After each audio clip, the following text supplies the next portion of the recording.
Greetings and welcome to another edition of Runescape Weekly. Joining me today is Pyrnassius. G'day, g'day. How you doing? Yeah, not too bad. Just down here doing some AFK Hunter and picked up my first event mystery box. Very nice, very nice. I am slowly collecting those as well. Kind of a nice little feature, actually. Might keep me logged in longer than normal. I've been trying to play some other games, but I so badly want to finish 120 Hunter. It's a difficult. What are you at? 118. Okay, so you're not doing too bad. No, not terrible. Just a little ways off. That's all. But it's still like 17 million experience or something, and I can only get like 2 million a day if I'm playing well. So anyway, all right, I'm ready to jump in the show unless there's anything you specifically want to bring up. No, all good. All right, I will go ahead and pull up my music here. Then 1 second. Dun, dun, dun, dun, dun, dun, dun. New intro. It's not so new anymore, is it? Okay. Turn that off, and show notes up in front of me.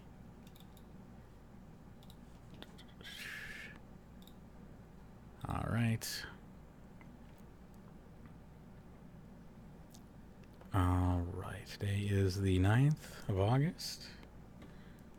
Rightio. Today we have just Pyrnassius. Alright.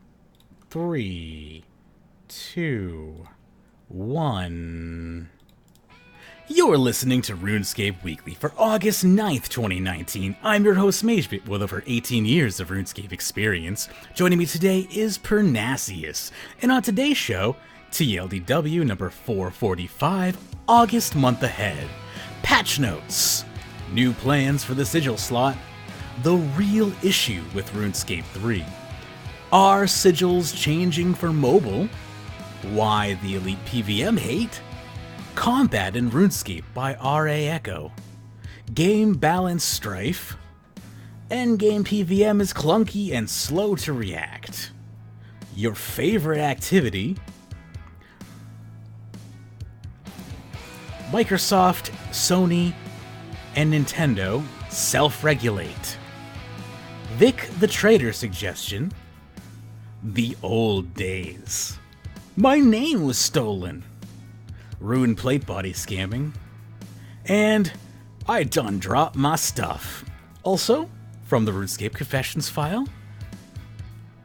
Stay tuned and enjoy the show.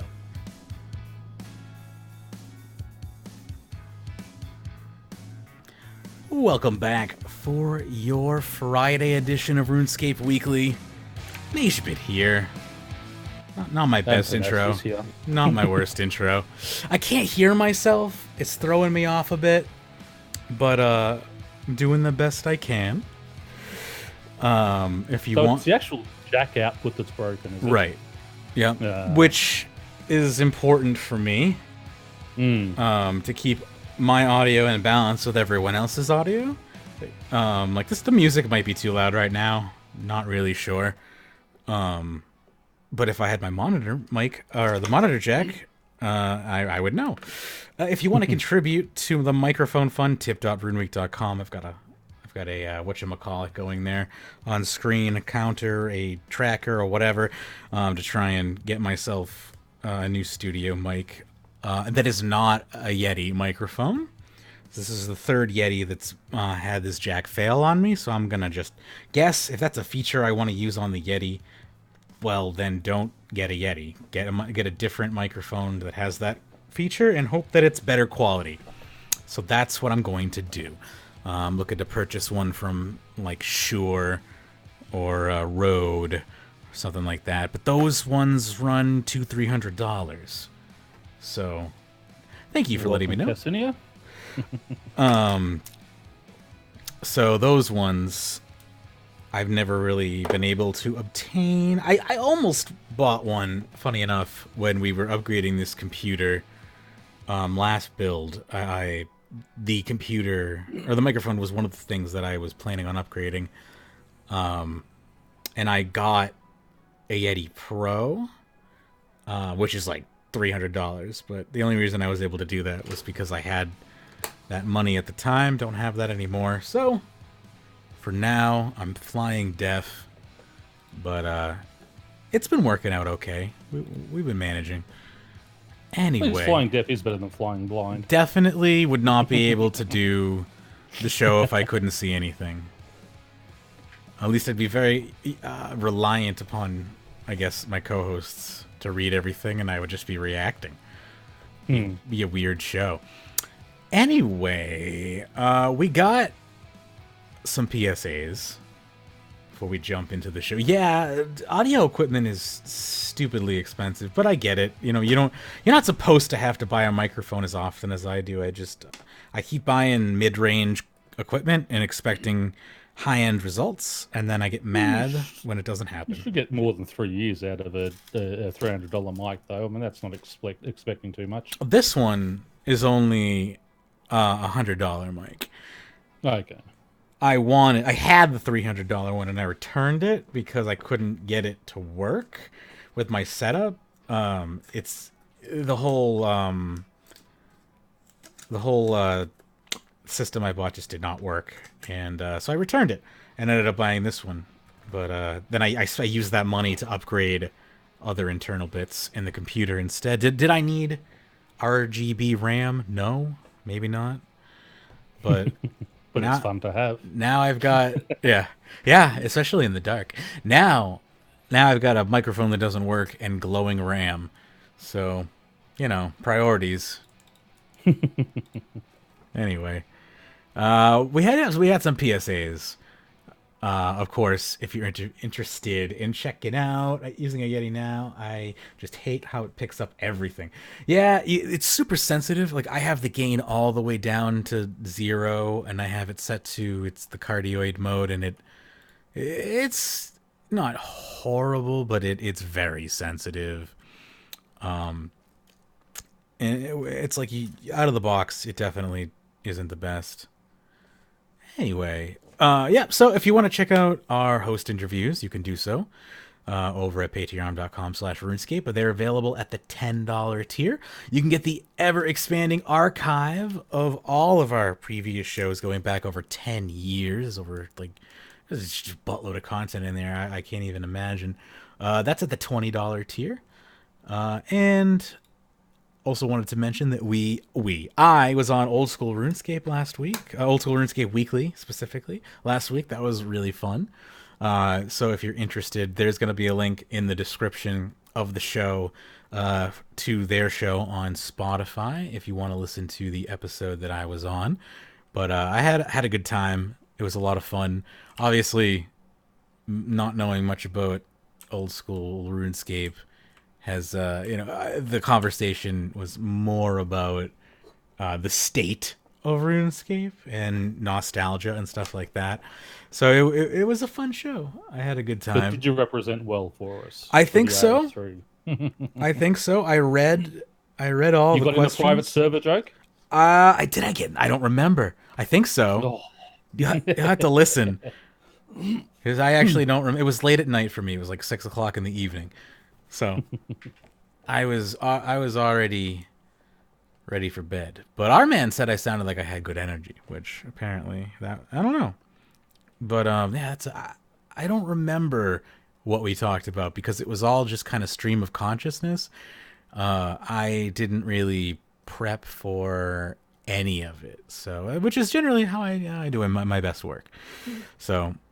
Also, we are looking for new players, or old players, doesn't matter. If you're an expert in a niche area of RuneScape, we are looking for co-hosts to join our team, as we're kind of down to our original group. We don't have any diverse people on our staff anymore in specific areas. So if you have a special talent and you want to get on the show, email us. And David, if you're listening, I think it was Kamal said he wanted to come on, so if he still does want to, get him to contact Magebit. Yeah, definitely. There's many different ways to contact us. Show at runeweek.com. You can contact me in game. You can join our Discord server. Any of those ways. All of those ways. While we are doing PSAs, can I give a little plug for PVM service? Yeah. Yeah, absolutely. David and his crew, it's called PVM service. So David is Cabrew online if you are interested. Took me down to Solak, their group. Great bunch of guys, having a laugh, chuckling, made me feel really comfortable, didn't make me feel like, a useless noob at all. Told me exactly what to do, where to go, where to stand. I was involved in a bit of the killing of Solak now and then, but when it got to the real dangerous parts, they said, run over here so you're safe. And really, really fun time. Got it, first try, no effort really whatsoever. Just anyone who wants to get that Reaper tile and is having trouble with those sort of high-end group bosses, check out PVM service. If they would like to hire a writing service, maybe I could think of a better name for them, but just kidding. But yeah, that's all. David's obviously so easy to get along with. He even when you were just shitting the bed, he makes you feel like you're a winner. Yeah. Well, his whole group is just like him. They're just laid back, fun guys. I felt really comfortable with them all. I that's how I got my Virago kill, was not with his PVM service team, but just with him and like one of his friends, and even that was just a good experience. Yeah, the same with me with my Virago one. They basically duo it for you.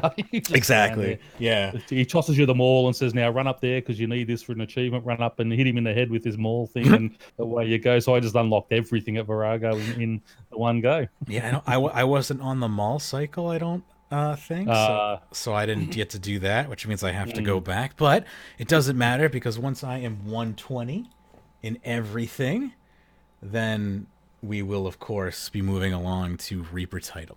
That's my next goal. Yes, everyone wants that. That's it. I got that unlocked on Wednesday, so I've got my buff now on all my super grats. Yes. What was the hardest boss that you didn't cheat to get?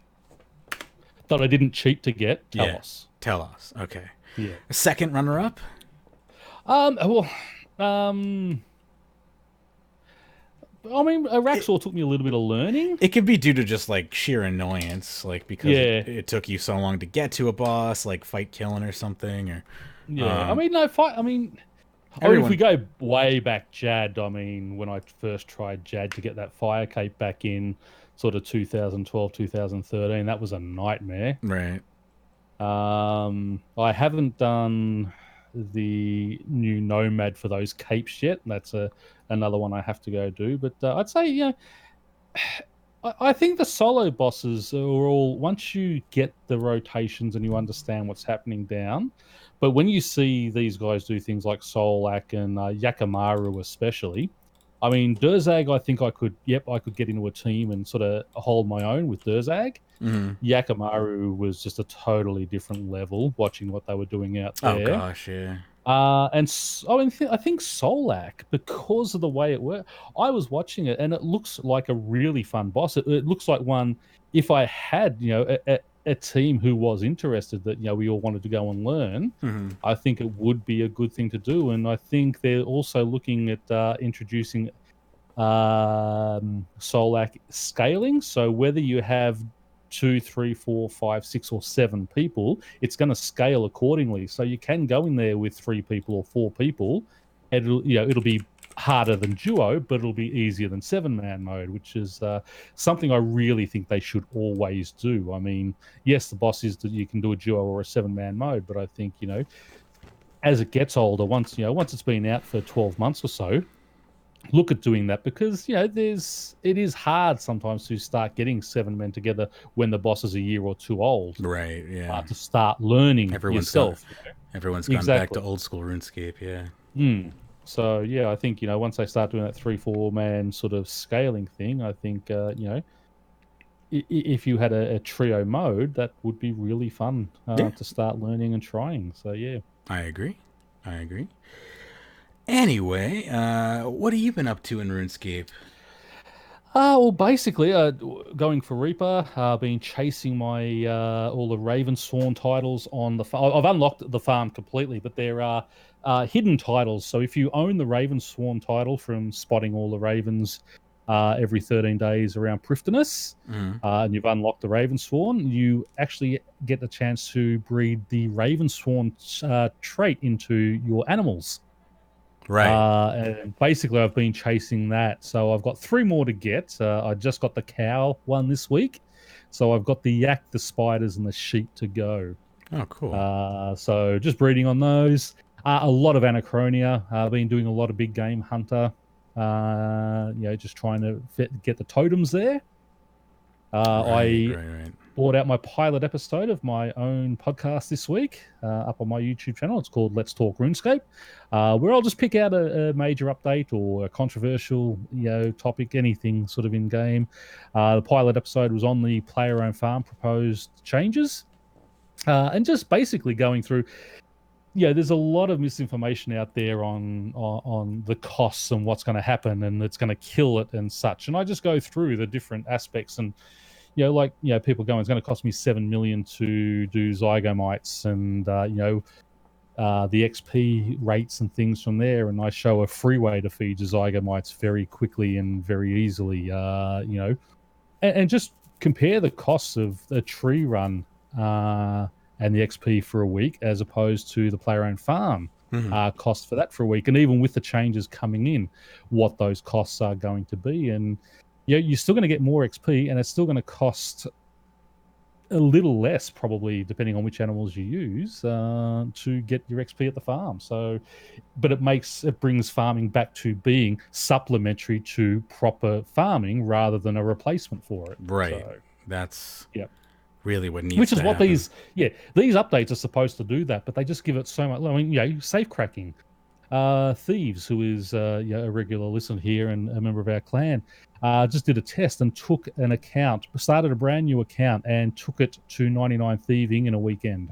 Yeah, that's intense. Doing safe once you got to safe cracking, and that's ridiculous. This is a game that maxes out. Your max skill is 13 million. I mean, yes, it goes up to 200 mil, but the highest air level achievement unlocked properly is 99, other than then you get your virtual 120 and such. So to be able to hit a 99 in 2 days is just ridiculous. That doesn't make sense for for the longevity of the game. And I think they're suddenly realizing that, and that's why we're seeing some of these nerfs to Hunter when Anachronia come out, and now the player-owned farm. And hopefully next they will look at those, look at safe cracking and start bringing all those back down. And I don't think in a game where your skill max is at 13 million, I think 500,000 XP an hour is too much. I really think 200 to 300. Right. Yeah, on the more tedious ones, maybe 350, 400 KXP an hour is more than enough for the longevity of the game, and just for those, just for that achievement. I mean, you feel much more satisfied when you have worked for it rather than just bang, smacking out like that. And that's actually going to be what the topic of this week's episode of Let's Talk RuneScape is going to be about, is Easyscape. All this free XP that it's getting thrown at us constantly. Right. I want to be talking about that. It's just been week after week after week of free XP, bonus XP, this, that, the other. And I know old schools call us Easyscape, and we laugh and say, yeah, but they're making it easier over there with everything. But I think ease of gameplay is sensible. They don't have double XP weekends. They don't get any free XP other than 860 XP if you're at level 86 and happen to get a genie there, which is never. 860 is like it's 2 or 3 minutes work is all you're getting free. So I want to sort of delve into that a little bit more. So that'll be next week's episode. Very good. Very good. I added a new goal on our Patreon page to try and incentivize me to timestamp every show. We're only a little bit away from doing that. So we're $70 of $100 per month away from making me annotate all the shows going forward from that point.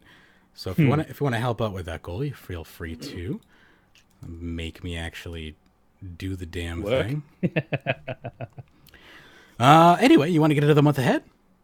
Let us get into it. All right. So they talked about weapon diversity. It says we will not be releasing it in August. Our hope was that it'd be in place where it would be ready for August, but we and the players do not think that's the case. I agree. That's definitely the right choice.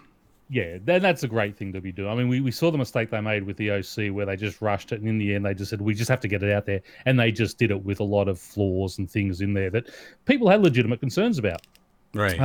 This time I think at least they have learnt from that. I know they did say it was going to come out the last week of August, but I am glad that these type of things you cannot have a deadline set on these. You must have them working properly, all correct, all balanced before you release them. And I mean, as we always said, it's always okay to buff something, but if something's way too high, and we saw people go mad on maces with the first iteration of this weapon diversity, where suddenly Drygor maces went from 20 mil up to 250, 300 mil a piece, and now have crashed again because they've rebalanced it, and that's exactly it. We need to make sure everything's balanced properly and it is ready for the game, because we can't break combat anymore in this game.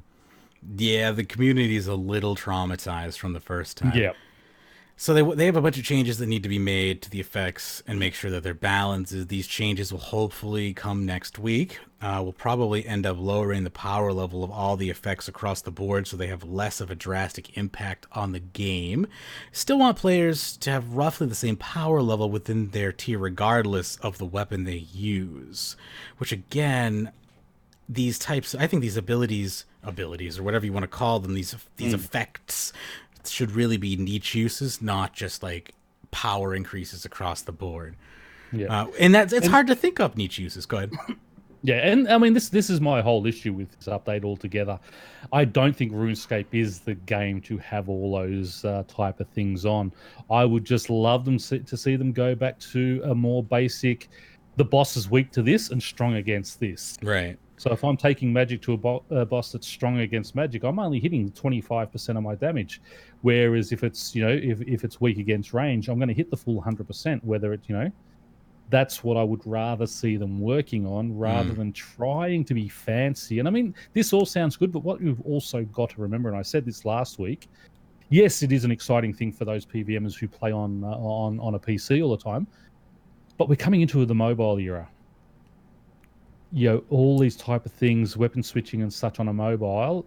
I mean, no one's going to be doing all this development for something that, maybe 5 or if you're lucky, 10% of your player base is actually going to use. Right. So they're saying we still like the niche weapons and effects. We fix things like javelins. They will only hit the target once, even if the NPC is big. We've learned from previous betas, especially combat betas, not to rush things.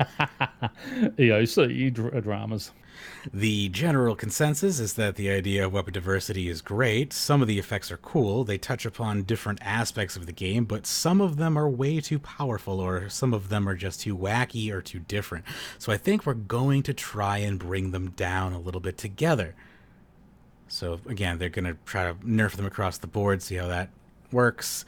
We are unlikely to ever make another whip again, so it does not have an effect. That made me sad when I Why? That, because the whip, I mean, the Abyssal Whip was that iconic. That was my first goal in this game, was to get myself to the level where I could use an Abyssal Whip. Yeah, that was the iconic weapon in the game, and I still use it on a lot of mid-level Slayer tasks. I mean, obviously the really high-level ones I can't, but if I get Jadinkos or if I get dragons, the steel dragons or anything like that, I'll take out the whip to go and fight those lower-level creatures just for the fun of it. Why are they taking no more whips? Why no more whips is the question I'm trying to pose here. I'm shocked by this. Yeah, Someone maybe it's must an know. S&M thing, and someone complained about having a whip and it being, The monsters are enjoying it too much. yeah. So there'll be some reason that the complainers and those I who like to remember complain them about everything. saying once upon a time that the whip was really hard to animate, and I wonder if that has remained Maybe. true. I just you'd think that Could be. that stuff would get easier. That's what Bladecom's saying, the same thing, animation limits. Gotcha. Budget. See, But they. see, I can see that on the Java side of things, but I don't see that as being an issue with NXT now. I mean, you can have the same animation across the board. Once you've made it, it's made. It may not work on a new rig that is a different size or shape, and who knows. But that sucks. Like, invest the time in your game for the things that people want. Or I'm gonna go play Kingdom Come Deliverance some more. Sigil slots. We are removing the sigil slot on Monday, But no, we're not. but no, we're not because the PVM community's already had a shit fit. Sigils will no longer be items. They'll be transformed into abilities. Players with sigils currently at the moment will be converted into the base component parts used to make the sigil, such as vital sparks, anima, blackstone hearts, alchemical onyxes, whatever. You'll be refunded all the resources regardless of the charges remaining, so burn those mother effers. Sigil costs will then be doubled. So everything's on the table still. We can't say any of this is finalized. Now, two things about this is, I mean, if they are going to be made into abilities, they're going to have to increase the size of the ability bar. Or people are going to have 6 ability bars stretched across their screen. I mean, you've never seen any other MMORPG, have you? No. Is that what it's like? Yeah, yep. Uh-huh. No, okay. It is it's like 80% of the screen is action bars. It's disgusting. See, that's ridiculous. Sigil... That takes away from the enjoyment of the game to me. But anyway, sorry. PVM takes away from the enjoyment of the game. Like when it's super frustrating and all I'm doing is switching between things and I don't know, but there's a niche that like that. Sigils will be unlocked through codices and they'll cost a lot more than the original sigil did to try and offset the permanent cost. In a sense, they'll be passive abilities. You could chain them up, stack them up. They do not degrade. Once you unlock a sigil ability, you'll have it unlocked forever. It has no charges or upkeep. It is like any other combat ability. See, again, I'm not a fan of that. Things like the double surge. I mean, I would like to have seen those pages needed to upkeep it and keep it charged up to keep to keep a market there for those things. Exactly right. And I mean, I can sort of see why they want to do this to make it a little easier than swapping sigils, doing this, doing that. Just chuck it all as an ability. But I mean, there is a marketplace and an upkeep cost, and if you want the best of the best, I think that upkeep cost should be there. Personally, I honestly I don't believe this will come in personally. I think this will have to go back to the drawing board a lot. I think and the PVM community obviously are the ones who are going to be affected the most by this. I don't do enough. I don't use sigils. I don't know enough about them to understand how it all goes and such personally. But, I do pick on the PVM community a lot and say they whinge and they throw tantrums and get their own way and all that. But in this regard, I can sort of see why they would be in that regard. And, yes, it's good to have a one-off cost, bang, it's done and got it forever. But we need to keep a marketplace there for these things. Otherwise, we're just going to have a lot of, they all come out initially. If you're one of the lucky ones to get it in the first couple of months and, you make your billions and billions of GP, that's great. But in a year's time, I go down there and start doing it and I'm going to sell mine for, 6 mil. Great. What do you do? Right. 90 million anima will be the cost to unlock for the Shattered Spark abilities. They'll be sold as immediate unlocks rather than a codex. 2,000 vital sparks for Menaphos abilities. Codices are untradeable. double the cost for Ingenuity of the Humans. They no longer share cooldowns, but do not work off global cooldown. And again, I think we have more information coming on these in a bit. It says we'll have a look at making it work off global cooldown. Probably not in for Monday though. We made changes to this mostly because returning players found it complicated and unfamiliar. We haven't done the sigil slot much justice over the years. It doesn't really do anything for us. Legacy users will not be able to use them since they are abilities. I mean, they couldn't use them, I don't think, anyway, so... I could be wrong about that. Maybe they could because when they were inventory items? Yeah, they're inventory. Maybe they could have, but yeah. Yeah. I mean, legacy users, should be able to use any of that it doesn't type of matter. stuff, because if you're using legacy combat in a lot of areas where it is better than EOC in some cases, why should you also then get an even bigger buff using sigils and things? Right. I understand that legacy certain ones needs to be there for returning players, but legacy I think should be an introduction. Shouldn't be best in anything. Getting people exactly, and it should be getting people. Hey, look, you can do this, but if you use, go over to Revolution, and you're going to get this better kill times and such. And then once you've learnt that and go full manual, well, then you got the best in game. Right on. But yeah. You want to talk Anachronia drop rates for me? Anachronia, I do, because this is near and dear to my heart. I love Anachronia. I really think it is a great update. Me too. Best of the year so far. And I want to just sort of say, people are sort of complaining about August being such a quiet month, but what we need to remember, this come out towards the end of July. It's not content that's going to be over in two or 3 weeks. I mean, there's so much to do here. It is like a mini expansion where you are going to have 3, 4, 5, 6 months worth of stuff to do here. So I don't mind sort of having a quiet month after we have such a large update like this. But anyway, let's get on to the drop rates that they gave us. And again, I'm not a big fan on releasing drop rates this quickly. Right, this is the quickest they've really ever done it. I like to just have that wow factor when I get it. Now, when I see totems a 1 in 50 drop, and knowing that I have killed over 150 of these creatures and not gotten a totem, I'm feeling, Jesus, my luck's bad.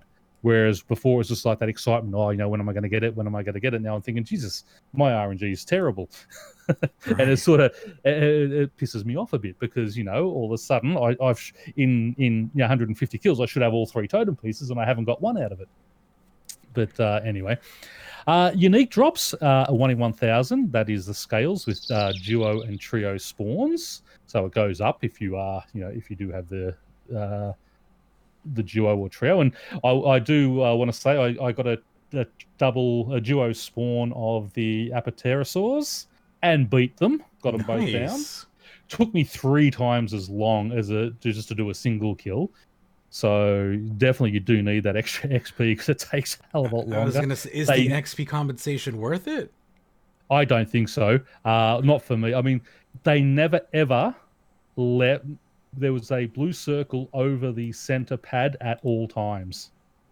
Right. One or the other was covering that, where the bait part was at all times. So I'd have to run in there, hit it twice, run back in once the circle went, some yellow and faded back to blue, hit it again, run out. It was just like, and even trying to get the scorpions done. I mean, it was the same thing. You couldn't just sit there, hit it. You were doing one tap, run out, one tap, run out. It was just really frustrating.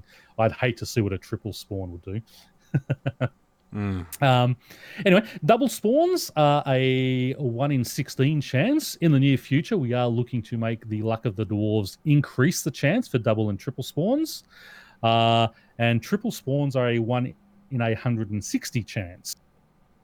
The rare T3 building resource is 1 in 150. Now, I've actually got one of those. So... I've gotten 3 of those. Have you? Oh, well, or at least 2. Sorry.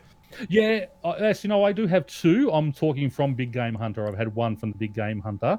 I've had 1 from I think it was agility. I'm Or was pretty. it Hunter I got the other one from. I can't remember. I've But definitely gotten one from Big Game Hunter, and I think Yeah. I've gotten one from. Anyway, continue on. It doesn't matter. Yeah, no, that's it.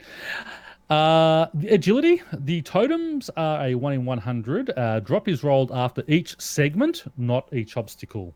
So I think it's broken up into 5 or 6 segments. Yeah. So there you go. And essential oils are a 1 in 1800 drop, and the drop is rolled after each obstacle. So it's a 1 in 100, but it's a Do I per have obstacle. that? So That might. I don't know. I think that's one of the ones I've got, the essential That's oils. super rare. Yeah. Like I think I might have gotten that. But, I'm gonna go check my bank. Yeah, it's super. When they say 1 in 1800, but order. don't forget, you around the area. I think there wasn't there 32? There's Points. 32 individual obstacles. So Well, again, okay, it's rolled after each obstacle. This is each obstacle, not each segment. This one. So okay, gotcha. Not as rare as I was. Yeah. Slayer. The totems are a 1 in 300 from either plants or dinos. The rare T3 building resource is a 1 in 1000. The laceration boots is 1 in 8000 off task on any dinosaur. And on task, it depends on the dinosaur that you are killing. So for feral dinosaurs, it's a 1 in 3k. For brutish, it's a 1 in 2k. For the venomous, it's a 1 in 4k. And for the Ripper, it is a 1 in 2k chance to get those laceration boots.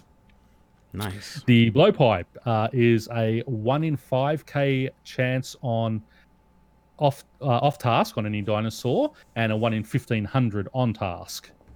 And with your Blaster Fusion boots, the Lamp and Floras are a 1 in 16,000 chance off task and a 1 in 4,000 on task. The Devil's Snare is a 1 in 10k off task and a 1 in 2.5k on task. And the Snaggler, 1 in 8k off task, 1 in 2k on task. The same with Liverwort, 1 in 8k and 1 in 2k. You can't put the flowers in your dungeon, right? No. That would be so cool. And I think they made it that you can't do the dinosaurs anymore either. They were originally, but I think they took that out the first week. Good. Yeah. Keep the prices of those boots couldn't sit there. Exactly, and you have to go out there. And keep people in the world. Exactly. Now, the Hazelmead Signet Ring. The proc chance doubles an item is 1 over 3 digits. There are very slightly more HSRs coming into the game than there were previously. Grace of the Owls did have an impact, but not the amount the price drop has demonstrated or the amount that people think. HSR drop rates will be revealed in the future, probably for something special. There are 420 non-imbued HSRs in the game and 245 imbued HSRs. So there's only 665 HSRs in the game. Total. There is less of those in the game than there are party hats. I'm sorry. And right? That's crazy. Yeah. You know, people are still pumping 10 bill on a party hat and HSRs. Because there can be new HSRs. Yeah, there will never be any. The way they come in. I know. Like, yeah. I know. It is. It's been out for 18 months now, and we've got 665 in game. I know. That's pretty great. We need more items like this in the game. In my opinion. Yes. It's exciting. It brings prestige to the players that have them. It brings excitement to the players that get the drops of them. Like, because there's so few. I won't be selling it. I'll be keeping it because I have earned that, and it'll be just that. Wow, I got this, and I will absolutely sell it. Yeah. See, I don't care about GP. I just, that having earned that thing is just right. That's good for you. Yeah, that's awesome. I have children to feed. My skills are my children. GP is just so easy to earn in this game, really, that to keep just a regular turnover. I mean, obviously not the billions max cash stack that the PVMs do, but just take a max. Well, you know what a max cash stack can do these days? It's just not much. That's not true. You won the 200 mil the other day, and that I agree is not that much anymore. Yeah, but a max cash stack is still The first thing I would do is... It's 10 wins on the 200 mil. Yeah, and you've had one in your entire year playing, your entire time playing. Yeah, and I've had 0 in my entire time playing. And that 200 mil basically got me my my Reaper title. I had a lot of purples as well. Yeah, I would first just buy discontinued rares. I would just buy like every discontinued rare I can. And then with whatever money I had left over, I would probably work on just 200 million, which is sad. I think people will be very surprised on how many party hats there are actually in the game. Yeah. I wish they would release those numbers. They won't but they never will, obviously, because it'll crash the market because people go, oh, wow, there's that many? They're not as rare as I thought. Right. Because I know there are people out there who have, banks full of them. They'll have 20 or 30 in their bank. Yeah. Well, that's the thing is they were dropped. They literally spawned on the ground for an entire day, and you could just sit there picking them up, loading your bank up with them back in Classic. You just had to run around the world looking for them. That was the hardest part. I do like that guy from Classic who didn't take that chance to swap his account over to the thing, and now he wants it changed over so he can have all his party hats on this game. Right. He had like 40 party hats. He must have been kicking himself the entire time. He plays down Classic now. Convert me to RS3 because I want to have all my party hats still. He's got 40 party hats sitting on there. I know why you want to transfer your account over now. Because that would have been. Imagine what that would have done to the party hat market. That would have been great. Actually, we should have let him do it. I know. But yes. What can you do? But yeah, no, HS. I mean, 600. I'm really impressed. Only 665 in the game on an item that's 18 months, 2 years old. So, right, indeed. Yep. Moving along to our next thing we have here. I didn't really have time to go through these, so let's just read them all out. There's not that many, and I don't do my one. So I think we should start introducing that we read these out. Okay. You do the first one, I'll do the second one. We'll just swap between the titles. You read my mind. Anachronia. A broken square of water has been fixed on Anachronia. Overgrown idols will now correctly state that they were obtainable on Anachronia within the woodcutting skill guide. Typo fixed when trying to bury a carnelian treasure chest on Anachronia. So black triangle has been removed from the fire pit in the Hunter Lodge on Anachronia. The flags on Anachronia buildings will now wiggle in the wind. Join friend lodestone teleport will now work for Anachronia lodestone. You can now start a game of big game hunter encounter with bait in your beast of burden. That is the biggest one. I think that was an awesome one. Yeah, that's great. Fixed an issue that was causing the Dinosaur Hunter achievement to be completed multiple times. Irwinson's memory has been polished, and he will no longer continually ask about the broken compass in your inventory, if you have one. If you don't have a broken compass, he is still very forgetful. A missing ground texture has been re-added in one of the Big Game Hunter instances. Selected music will now continue to play after skinning a Big Game Hunter creature. Big Game Hunter, the amount of traps destroyed is now consistent when choosing to skip or watch the cutscene in multi-spawn encounters. Moving along to combat. On to combat. The Ring of Death upgrade can once again be purchased from Death. Completing the fight kill now also states the correctly... Sorry, they've typed that wrong. Completing the fight kill now states the correct stats for the capes.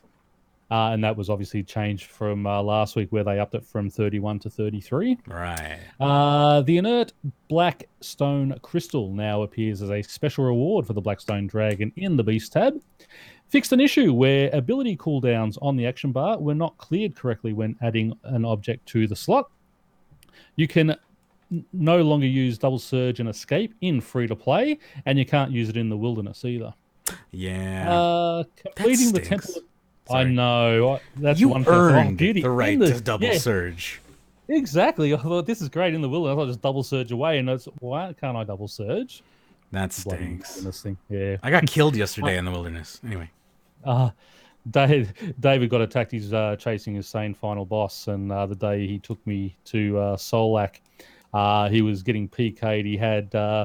He had 2 pieces of food in his inventory, and the guy had a yak with him. He ran all the way from there to Edgefield and didn't get killed by the guy. I think I got teleblocked. That was my problem. I made it to 20 wilderness. Well, that's what they do. Yeah, they teleblock you. The first thing they do is hit you with a teleblock. Yeah, so. well, I see them coming and I anticipate, but I was not paying attention, and they already had hit me. So there was nothing I could do. Continue. Completing the Temple of Ammunishi on story mode will no longer state you completed the Shadow Reef. Items that are not valid to be affected by the effect of the Lucky Hazelmere signet ring will no longer display a chat message saying they were affected. Removed a comma from the Seriu the Ancient Serpent in the Reaper task interface and dialogue. Acolyte of Seriu Arhat now shows the correct level in the skill guide. Tarn Razalor can no longer be fought in the Dominion Tower without having completed the mini-quest. An unattackable dog spawn has been removed from the personal Slayer dungeons. Joga bones will now display correctly in the drop log whilst the Bone Crusher is active. The damage from the Eldritch Crossbow's special attack now works against the pillars in next to the Angel of Death encounter. The boss collection log is now accessible in the instance area of Death's Office. Sacrifice, Devotion, and Transfigure abilities no longer appear on the Beast tab as drops from Krill Tsuroth and Commander Ziliana. Attuned Crystal Armor, Body and Legs price have been reduced by 50 Tardian crystals in Angos Crystal Armor shop. Bugger. Do you know how long it took me to get all that to unlock that one? Is 50 Tardian crystals a big amount? I don't know how. I think they were 350 each or something like that. I mean, it took me ages to unlock them all, so but no, that's a good one. And anything, I think once you've shown proficiency in killing those things, I don't think they should make it overly hard for people. I want to go get that armor and just keepsake it because it's beautiful. It's a good looking armor, yeah. Vias in a personal Slayer dungeon will no longer be able to spawn as vampire juvenates. Updated tooltip to show the correct requirements for Concentrated Blast, and updated the icon for the God Wars Dungeon 1 boss entry requirement within the Beast tab. Very good. Moving on to other. Oddments will now correctly be given to free-to-play players. Slayer, Hunter, and Agility skill training dummies now show the correct icon. I always thought that was funny. This double XP weekend when I was using hunting dummies, I'm like, why is this weak to thieving? That doesn't make any sense. Trapper fragments can now be obtained from Grenwalls. Now that I've already got them all. Updated the bank cleanup filter to include more free reclaim items. Cool, I need that badly. Incorrect messaging has been removed when entering a dungeon in Daemonheim. Super compost will no longer be made instantly when using tomatoes on the compost bin. I wish I knew that was a glitch. Right? I wonder how long that was in the game for. The Breaking the Storm buff that was retained for some users has now been removed. I wish I was one of those players. I heard about that. Yeah, I don't know what it was, but I know a couple of players who had that buff for like weeks. Yeah, I think it was cosmetic only. I don't think it actually gave them the 10% XP, but it would be cool. It would be cool if it did. You got banned for just playing. Celestial Lanterns will no longer count 200 million XP in a skill as highest. As such, these will not be highlighted on the interface. As with other XP giving items, though, you can still use them on a skill with 200 mil if you wished. That was, because I've got a few skills at 200 mil, and like when I was getting those lamps, it's showing, I said, I don't want to waste these on those. Yeah. So I'd have to get less XP and choose one of the other skills. Oh, that's annoying. I didn't notice that. I have Hmm. 200 mils as well. The Celestial Lanterns were nice, Hmm. if I remember correctly. Is that I promotion prefer now? the yeah. I always prefer the ones that give it on your lowest skill though, Right, right, right. because the lowest skill is invariably the skill that I like the least. So Right. if you're going to give me free XP and I'm getting these things, then at least just give it to me on the one I don't like to do. I liked those lanterns. Well, remember those lanterns? They had the dark lanterns and the light lanterns, and one gave them. Yes, Yeah, they. for these ones, yeah, Yeah, yeah, that's yeah, right. yeah. I like Yeah. the ones that gave them to your lowest XP, but there was, Yes. but this, yeah, it is what it is. Tooltips have been added to the Treasure Hunter floater to state what promotion is currently running on Hover. Good. I wasn't to try that, but I got rid of the little guy. Anyway, fixed the skill requirements for the Roke Cal achievement. Barrel puzzle in Damonheim dungeoneering will no longer block players from completing the floor under certain conditions. Correct Which messaging? I had a Yeah? couple of times when I was running where I couldn't complete the floor Oh, really? because I couldn't get through those barrel puzzles. Correct message now appears when items are placed on scales in brink of extinction. The only quest that has almost given me an aneurysm. I love that quest. There's a picture of, there's a meme out there of that kid that with sitting next to this girl with his veins bulging out of his chest, of his forehead and neck, and that is just how I felt when I was trying to beat that boss, because I had just come back to RuneScape after my account being hijacked, and I had never Yeah. seen EOC before, and I did not. It took me forever to understand what a stun was, and then how to use the stun on the boss. And I had a huge undiagnosed anxiety disorder that I had no medication for, and The that the boss the is just best one was traumatizing to me. Good. the best one was still the final dwarf quest where Ugh, you're I went raging and just apoplectic on that. swear. And poor Shadow on that episode, it's just you're abusing him and screaming at him and just slam the phone down on him and Oh, I know that poor he put up you with put a up with a lot, lot. that kid. He did. He was a saint. Uh, one of the few who remained through my abuse. I mean, not he was able to deal with it well until I hung up on him. I think he may have gotten a kick out of it, but you never know. Uh, Let's see here. A blocked Dalt vein in the Meyerditch mine can now be reached. Move to the grouping system entry for deathmatch into the safe PvP filter. The description for Harmony Aura in the Aura Management now visually matches Salvation and Corruption auras. Removed a double the when referencing the Tokhar Kelket from Kiln. Fixed an error that occurred when selecting the One Final Ride achievement in free-to-play world. Corrected tree seedling alk prices and added seedlings to Coden's seed store in Prifdinus. Added transportation. Go ahead. Do you want to say something there? I'm hoping when they say corrected tree seedling elk prices, I hope that doesn't mean I don't get to I don't get my 30k every time I high elk my maple seedlings now. Go check while I'm reading this. See what? Before you, I don't have any maples at the moment. No, just So, go to the wiki and see what the price is at for the item. oh, use okay, yeah, I can do that. Corrected tree seedling. I'll try to read that one. Added transportation icon for Mazcab Ranger and Kanata to the world map. Nemi Forest is something I really got to start doing. Crossbow Make X now displays XP values. Fixed a typo in the Gnome Ball kick counter. Updated the tooltip of a suit of armor inside the Legends Guild. Dark beasts are now bored of imitating Ganodermic beasts and once again sound as expected. That's funny. All rune crafting pouches now show a consistent capacity format. Miraculous treatment will now work on dead goutweed. Adding blocking to some mushrooms, that sounds like it did affect the prices. It's Adding now you get nothing for it now. Oh, wow. Well, you better fish that seed out of the pot then and try to sell it. Oh, that sucks. You're getting 30k a pop on those. Adding blocking to some mushrooms near the elf. Added blocking to some mushrooms near the elf camp. Fixed a typo with rock slugs.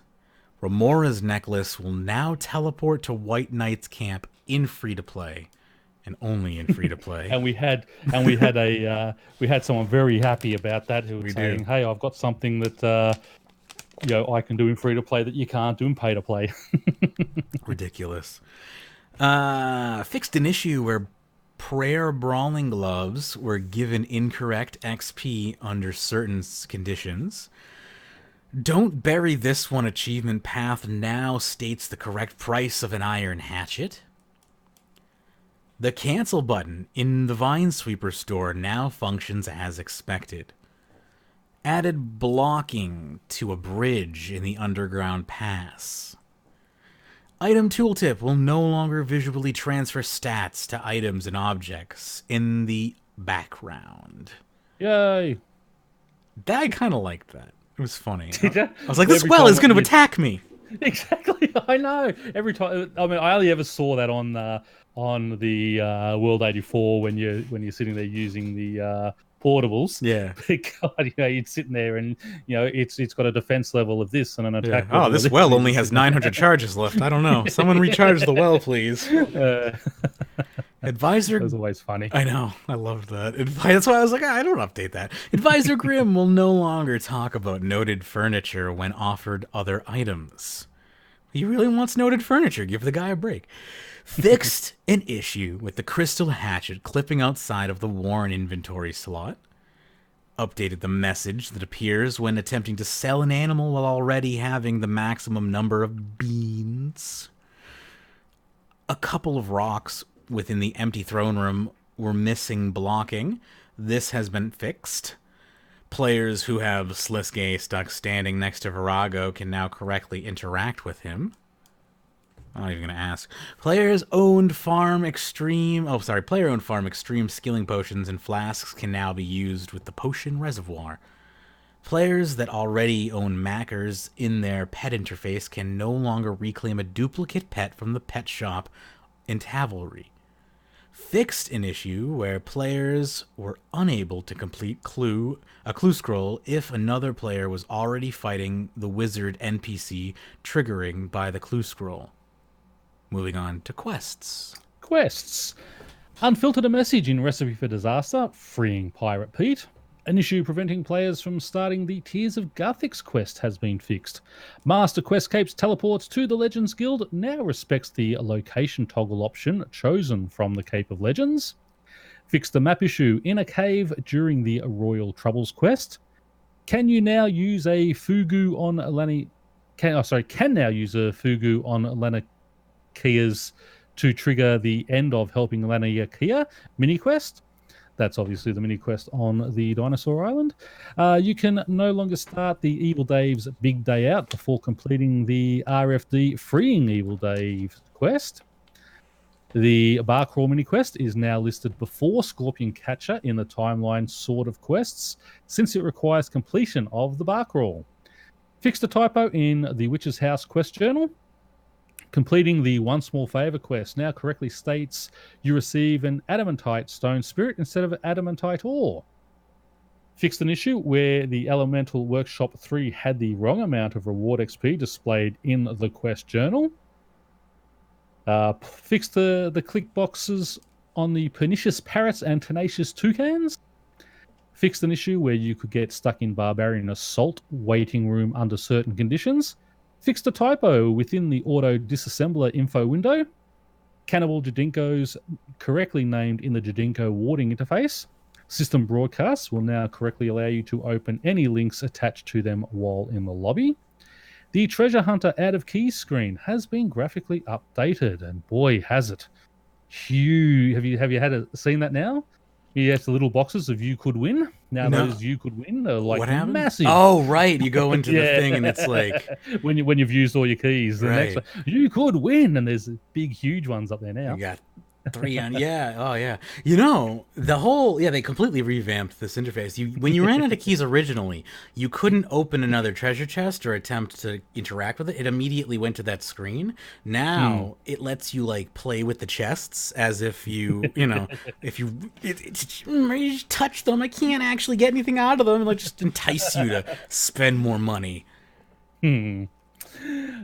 Smoothed out the animation when mining in the clan citadel. Capitalized the world wakes in the requirement message for Mask of the Automatons. And a line of text shown when opening a coffin in the branches of Darkmight is no longer dismissed immediately. Now, I just want to go back to one there, the Master Quest Capes teleports. We've had the all the ones off the comp cape put onto our ability bar. I Mm, think if you've obtained the Master Quest cape, they should be unlocked. I shouldn't have to have that with me right. to do those teleports as well. I mean, once again, PVM cape versus Skiller's cape. The Yep. PVM one gets that update. We don't. Always. And I think that that is something we should also have access to all those teleports.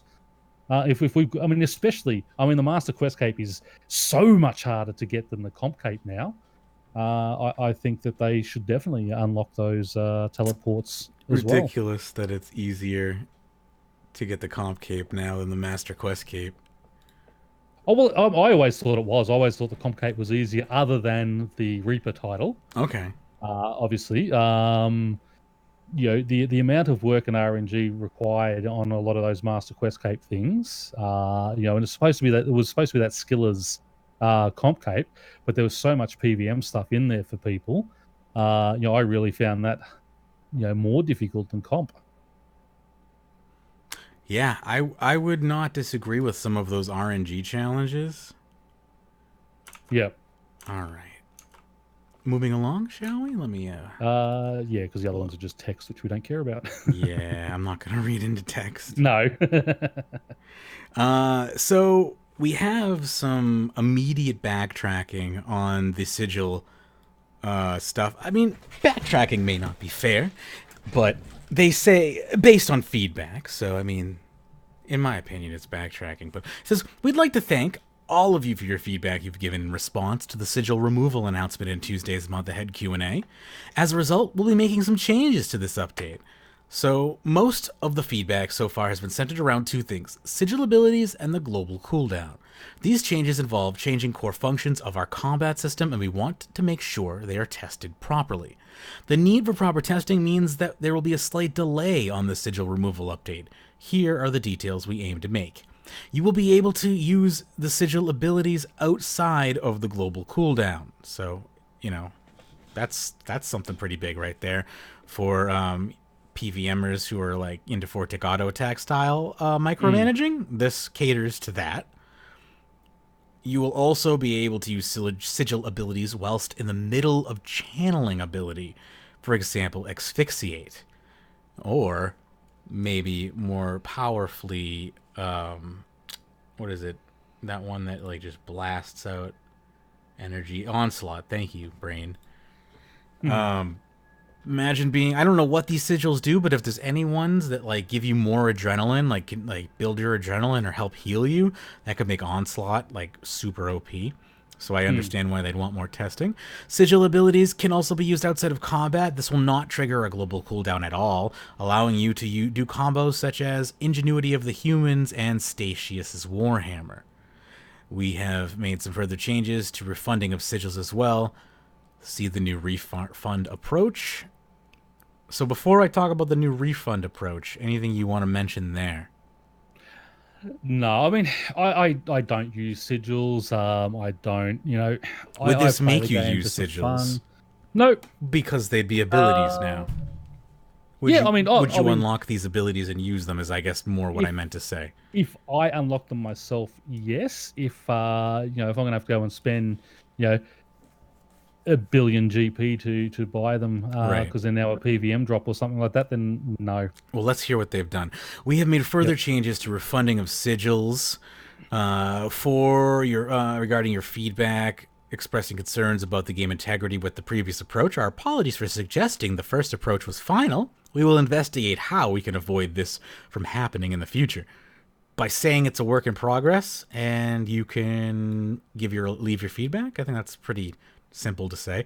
If there was a way to go into work in progress mode where it just automatically stamped that as like a signature on anything that wasn't finished, so mods didn't have to remember to type that, all they had to remember to do was tick work in progress at the beginning of their, that would be cool.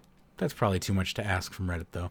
We will investigate how we can avoid this from happening in the future. Move forward. We hope to communicate more clearly.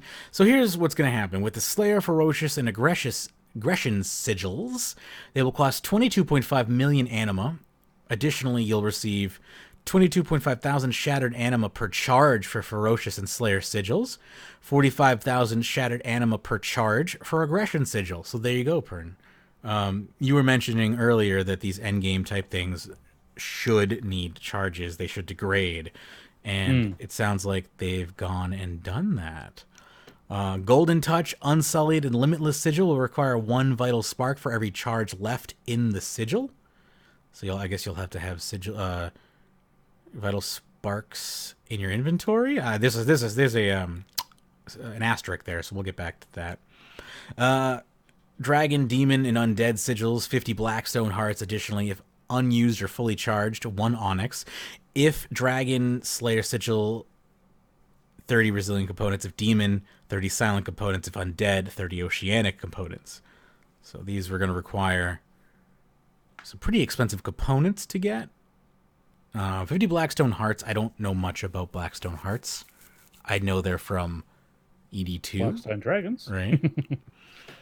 Ingenuity of the Human sigil, which also has an asterisk next to it, will require 1 Alchemical Onyx. Additionally, if unused or fully charged, 10 Stunning components, 50 Direct components, and 750 Smooth components. So again, making these... that was already, I think... Wasn't that already that cost anyway? Because you made them through invention? Let's see. We are taking this approach because they are using different items to craft and recharge, and it's impossible for us to tell if they have ever been recharged. So that's interesting. I'm glad I never made an Ingenuity of the Humans. Me too. So, continuing along, unless you have anything else to say about that. I mean, thoughts on that? Are these good changes in the first place? In all honesty, I'm not the person to ask, and I wish we did have David on here for this one.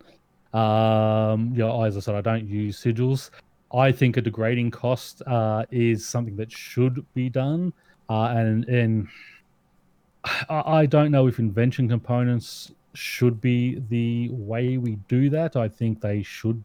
These are I'd rather see take out your herbs and skilling drops from these monsters. And start using charges, that need to keep these things charged up and, keep the money flowing that way, because as they're going out of the game, people are still going to require them. Whereas if it's just a straight unlock, bang, I've done, that's it. It is a hard one. And I mean, as I said, I'll go with what they say, but I really can't comment one way or the other. The fact that there'll be abilities will mean I will actually have a chance at getting them now. I don't know if I'll immediately go for them. It depends on what... Well, some sigils are so easy to get and make. Right. To me, it's just not worth that extra effort and time, because I don't care about quickest kill counts and all that type of stuff. I can play the game comfortably with what I have. So just another item to put on and activate and things is just sort of annoying to me. So as abilities, obviously it will be, because they're going to be then passive, it's going to be easier to use. Right. But it's just dependent on costs and how you unlock them. Well, I guess we'll have to wait and find out and see how that goes. There's tons of feedback regarding it, but it's hard to tell where the good opinions and bad opinions lie when you're not that keen on that specific part of the community. Let's see here. So our next post is called The Real Issue with RuneScape 3, and we're talking in regard to sigils here. Now, we were warned that this post may have been artificially upvoted by the creator, by Bladecom, so cannot confirm that for sure, but The amount of upvotes and platinums and Reddit awards that it got in such a short period of time is suspect. So just let that be known as I go and read through this here. Sigil. It is highly suspected that they are bought votes. Right. Yep. Sigil update outrage highlights RuneScape's real problem, in my opinion, they say. Unpopular opinion. Let me preface the next sentence with, I hate MTX and don't partake in any of it and wish it would die a rapid, highly painful death. You guys keep pretending that microtransactions are the reason RuneScape 3 is dead. Look at the mobile market. It's full of millions of players paying to their heart's content, unfortunately. Old school RuneScape even has microtransactions that are largely pay to win, yet people still play. They're talking about bonds, of course. Bonds are not pay to win. God, I hate these people. Sorry. It's okay. The real reason RuneScape 3 is crashing players is the small minority of players and devs determined to make the PVM side of the game harder and harder. This elitist PVM mentality is what is ruining the game. This is way too complicated for a game with RuneScape's engine and tick system. I mean, seriously, I need 5 action bars full of swaps and stuff to be confident at PVM. My entire keyboard needs to be bound. Raids work in games like WoW specifically because the combat system is intuitive and easy to learn with some slight complexity at the high level. RuneScape's combat is anything but. It's complicated to learn for most people and really difficult to master, not out of inherent challenge, rather at fighting the engine and combat system itself. I want to just stop there for a moment, and I do want to congratulate you on your editing on the fly there. Thank you. That was really well done. It was nice and smooth. Can you tell that I'm off of Topamax? Bosses are getting way too complicated for the crappy tick system. Yeah, there we go. You missed one. Yeah. No. For this tick system, needing to swap numerous weapons and armor single ticks may be fun to the small minority of people, but let's be real here. 95% of the market out there isn't interested in actively fighting against the combat system like this is constantly needing 20 plus items with various swaps just to kill some bosses halfway efficiently. We need to manage weapons and armor swaps, books, sigils, abilities, cooldowns, prayers, potions, poisons, auras, dead clicks, delay and responsiveness, summoning familiars, and food.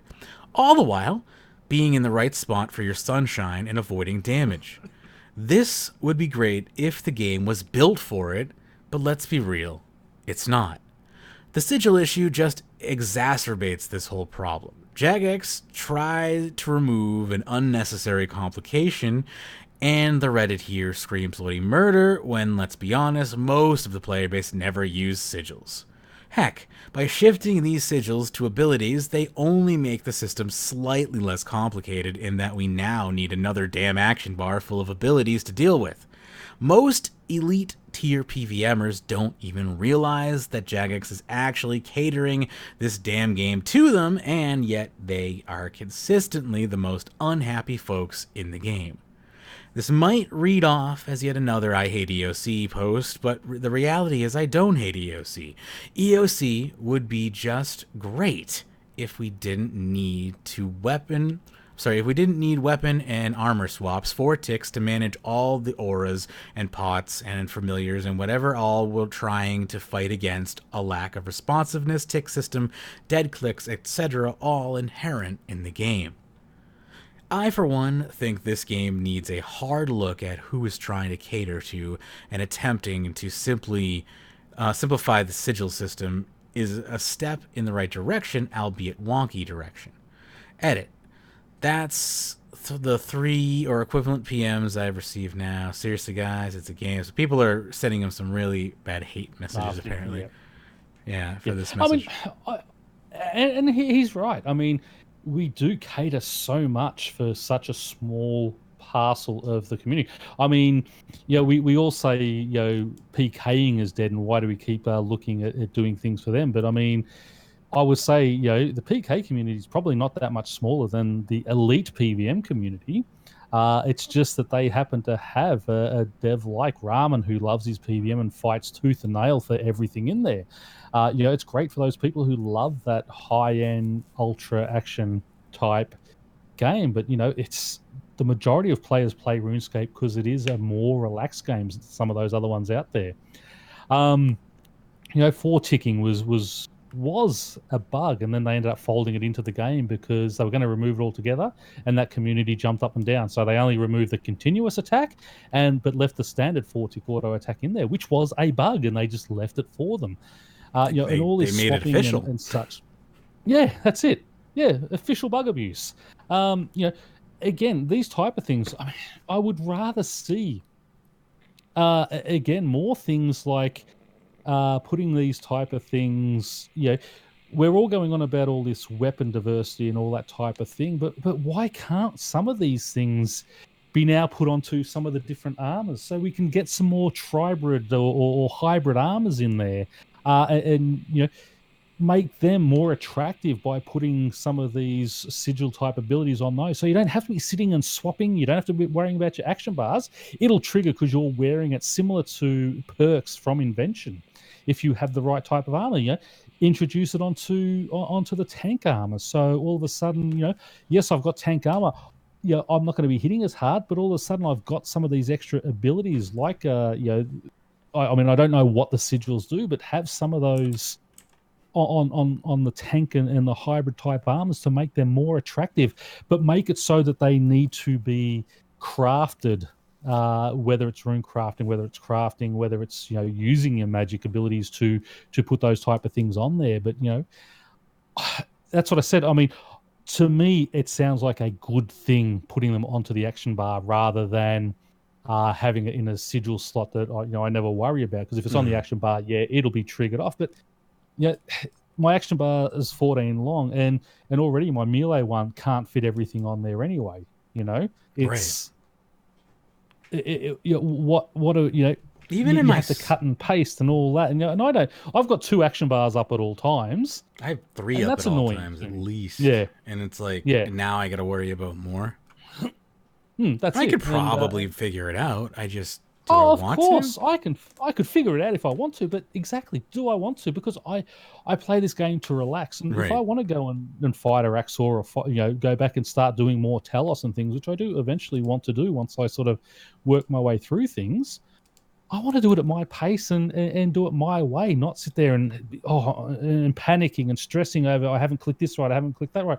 And what he says is exactly right. The tick system, the responsiveness, the dead clicks. They are all factors in this game that detract from gameplay. We talk about it in Big Game Hunter, where you go to Surge and all of a sudden you've run 3 steps in the direction and you click, and all of a sudden you're going 4 steps off to the side, and that's where the surge kicks in. Right. And all of a sudden, instead of surging south, you surge southeast straight under the beast.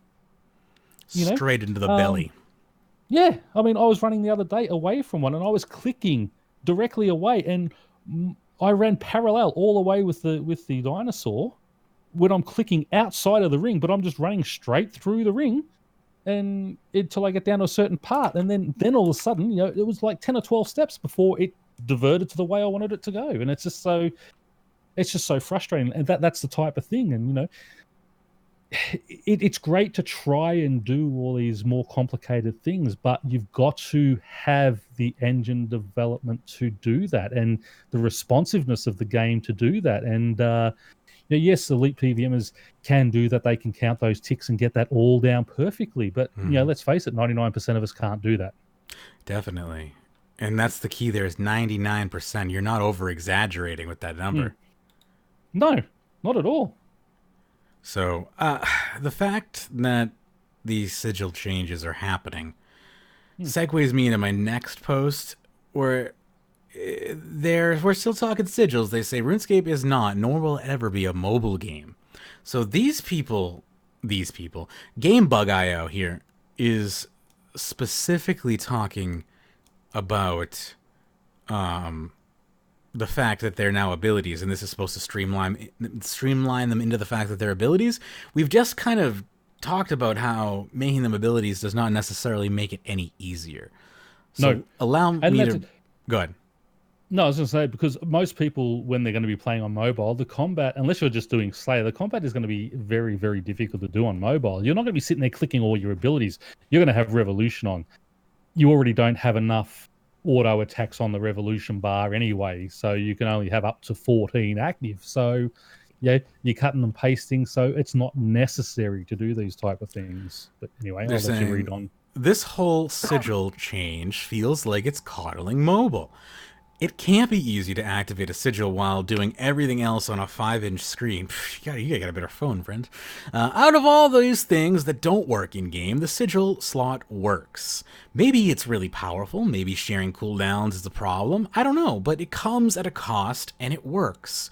You pop a sigil, and you get an effect with a cooldown. Even though there are only a handful of sigils, it feels wrong to decide, hey, let's delete this fully functional slot and invite a whole host of problems for an undetermined amount of time. Sigils are generally a high-end item, one of the last upgrades people look at after armor and upgrades, and serious players are not playing to that end on their phone. It's cool to see when, haha, somebody killed Rax on their phone, but you're not getting 14 efficient kills per hour on a cell phone. You thought announcing this was going to fill what was otherwise an empty month. This is a step backwards on a whole, and no for other reason than to try and make the game manageable for mobile users. That makes it a negative content month. So, I don't necessarily agree with this. Definitely not. That this is... I think making them an ability just makes you have to juggle more things on a mobile screen. If anything, I mean, go ahead. I think maybe they are doing it partly for I can't say one way or another. Yeah, such. Exactly. Maybe they are, but I mean, as he said right there, though, very few people do use these. Well, why don't they use them? Right, because they're so. Why aren't they being used? Exactly, and this is a problem. We need to make the game less complicated for people as we want new people coming in. We don't want them overwhelmed and quitting because it's too hard. Marrying it into the abilities system, at the very least, de-obscures them. It shows players, oh, these are abilities. You earn them differently, but I can still use them in the same way I use all my other abilities. Okay, cool. I can grasp and understand that as a newer player. And I don't think there's... I mean, yes, people will be doing maybe a bit of skilling and such on a 5-inch screen. I really think mobile's going to be more for the tablet market, and I've said that over and over and over again. Right, definitely. And I also want to counteract this with the fact that having a sigil up in your inventory is actually probably easier to work with on mobile than it is with having to fire off specialized abilities, because you can have your inventory screen open on mobile, whether it's an equipped sigil or something from your inventory. I'm not sure if different sigils work different ways, but you can easily access the sigil slot and have it on screen to fire off on mobile, whereas you cannot easily have... I don't think you can have more than one like action bar on screen when you're fighting a combat. I haven't really fought in combat on mobile, so I can't check for certain on that, but it just seems not designed that way. Go ahead. No. And the other thing is, at the moment, you can have one sigil on, so you've got to sit there and you're constantly having to swap sigil. If you've got, as David does, he'll take all these weapon switches and armor switches, and then if he's got 3 different sigil switches as well, it's just more complicated there. Whereas now that there are abilities, bang, bang, bang, you can just shoot them off as he needs. Right.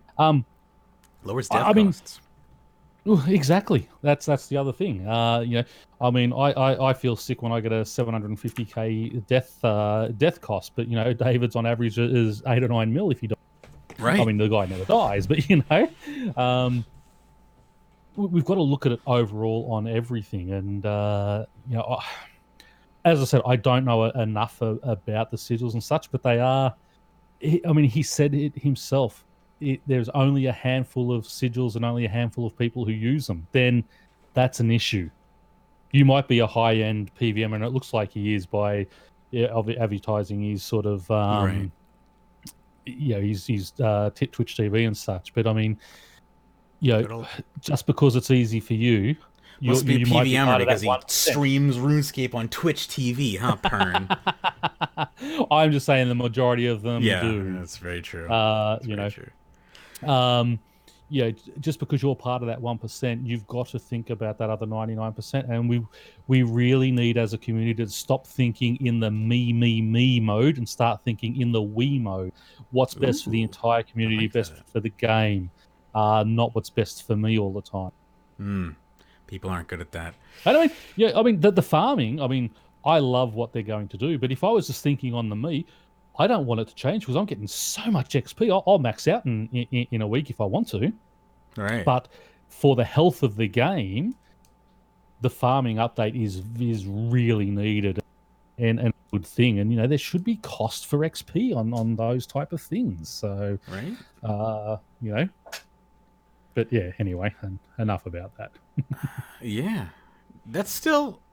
It's going to be a point of contention, and you have predicted that it's not going to make it into the game. I honestly don't think, or if it does, it'd be a very, very Rundown version. down. Yeah. Yeah, yeah. I don't see. You know, again, as I said, I don't want them to see it as a non-degradable. I want them degradable because I want costs on these type of things. I want longevity on drops. As I said, I would rather see these things come out. You get them as a drop, and they have. You can put them on your ability bar, but they have like 1,000 charges or 500 charges. You've got to just keep. You've got to keep recharging them, and that's the type of thing that we should be getting as PVM drops, and stop putting all the herbs out there and all the all the skilling items. Pull fish off, pull herbs off. Get them back into the skillers' hands to put onto the market and get the PVMers using PVM type drops. Give them Right. the gold, give them the alkables, give them charges for these PVM equipments. Give them pages for their codices and books and all that type of stuff. Well, we'll see what happens. Maybe this will hit the drawing board. Maybe it will hit the beta. Who knows? Yeah, well, and again, it's something that I really think they should be getting into the beta now and testing before doing anything and seeing what it's like with the players using it out there. Right. But anyway, I shall read the next one for you. Yes. Thank you. This one is by Shadow Nihil. Says, genuine questions regarding the frustration over high-level PVM and elitism. Before you go downvoting me, I'm making this post in a serious attempt to understand the sentiment of players advocating for fundamental changes to high-level PVM. I'll be reading each comment reply with an open mind. It's become clear that there is a large part of the RuneScape community that is discontent with the current state of high-level PVM regarding switchscape and the complexity of the combat system. Personally, I enjoy a degree of weapon switching and 4-tick auto attack and try to micromanage a lot of factors to improve my PVM performance.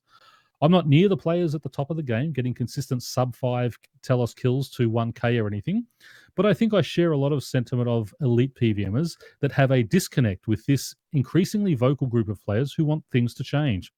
It'd be easy to just go with my instincts and dismiss a lot of the ideas and accusations toward the current state of high-level PVM, but I want to understand why so many people feel this way and what my current thoughts and feelings may be ignoring. The view of myself and many high-level PVMers that I've talked to about this is that things like switches, gear upgrades, perks, non-bob familiars, 4-tick auto-attacking, hybriding, manual revo, and specialized abilities are all optional upgrades / methods that can be used to tailor your PVM experience to your preferred level of sweatiness. A lot of us are understanding that 0 of these things are necessary to get boss kills, and that they're self-imposed challenges for those who want to go the extra mile and enjoy that kind of thing to improve their PVM outcomes.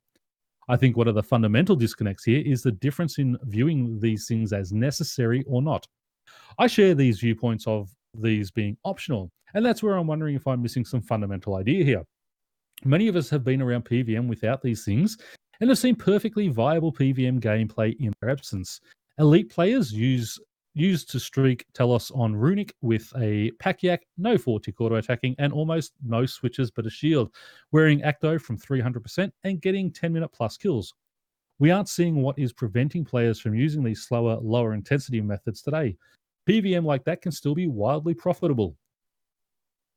I have several questions that I think would help me and others better understand the anti-elitist movement, and I'd love to hear your replies. So, first up, what are the real impacts of other players using sweaty methods like hybriding, 4-tick auto-attacking, and multiple switches to your gameplay? I've seen suggestions recently to flat out penalize or remove the ability to perform weapon or armor switches that have garnered support. Is this something you support? Why or why not? And how would you change? How would a change like that improve your PVM experience? As someone who wouldn't use these switches with or without the penalties, why would the inability for someone to have a mobile switch malevolent top 4 barge infringe on your game enjoyment? Why don't you abstain from 4-tick auto attacking and heavy switching if you're not only unnecessary but unenjoyable? Why do others utilizing those high input methods unnecessarily but yes advantageously kill the game for you? Okay, so can we answer it question by question? Yes. So first up, what impact does it have for me?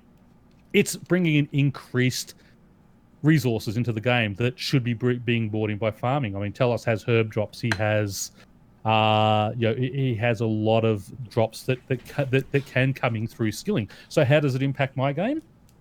It impacts it by lowering prices that I could be getting off my farming, off my divination, etc. All right. That's how that can impact another person's game. Because they're able to kill bosses so much faster and bring in supplies so much faster? That's right. They bring in supplies faster than the proper method of growing the farms or going and getting the divination stuff. Yeah. Why would I go and farm? You don't have to use these sweaty methods, and you can still gain all those resources from PVM. Like that's just an overall PV. Yeah. Okay. That's right. But at a much slower rate. Okay. I just wanted to clarify that. Yeah, that's right. So instead of getting 15 or 16 kills an hour, you can only do 3 or 4 kills an hour. Right. There's a lot less stuff coming in. That's we're talking sub 5-minute kills, as opposed to 20-minute kills. Yeah, makes sense. Okay, cool. Wanted to just that's the one point. That's the one point there. Now, does the actual gameplay itself impact me? No. But let's face it, 4-tick auto attack was a bug. It was going to be taken out. The PVM community jumped up and down. It was a bug, and they admitted it was a bug that should never have been there, but they incorporated it and left it in there because that elite PVM group jumped up and down and fought for it. Yep. I mean, if we do the same thing, I mean, player-owned farms is probably the worst one to be looking at because of the amount of XP rates that are coming in. But we don't see the PVM community jumping up and down and screaming and crying, blue murder when Jagex are looking at nerfing something for us. Yet every time there's a little suggestion on the PVM side of things, it's up in arms, and it is a very small, minute community that has so much power. I agree that the upper end that it adds, the ceiling that it changes the location of the ceiling drastically. It's not a small increase, and I don't have David here to tell me that it is, so I'm going to say that it's a huge increase. And also, as I said, what I would rather see is more varied options on armor and such, rather than having to switch my Acto plate for this. Why can't I have a hybrid type of armor top, which I'll lose a little bit in something, but I gain in something else. So I don't have to, it's not all about just power armor in the game. There will be a reason to have hybrid armor. There'll be a reason to have tank armor, because I can put these little extra things on it to give me that little boost. But it has to be created. It has to be made. There's drops that are coming in. The drops come in through PVM for sure, but the crafters have to put it together and do it that way.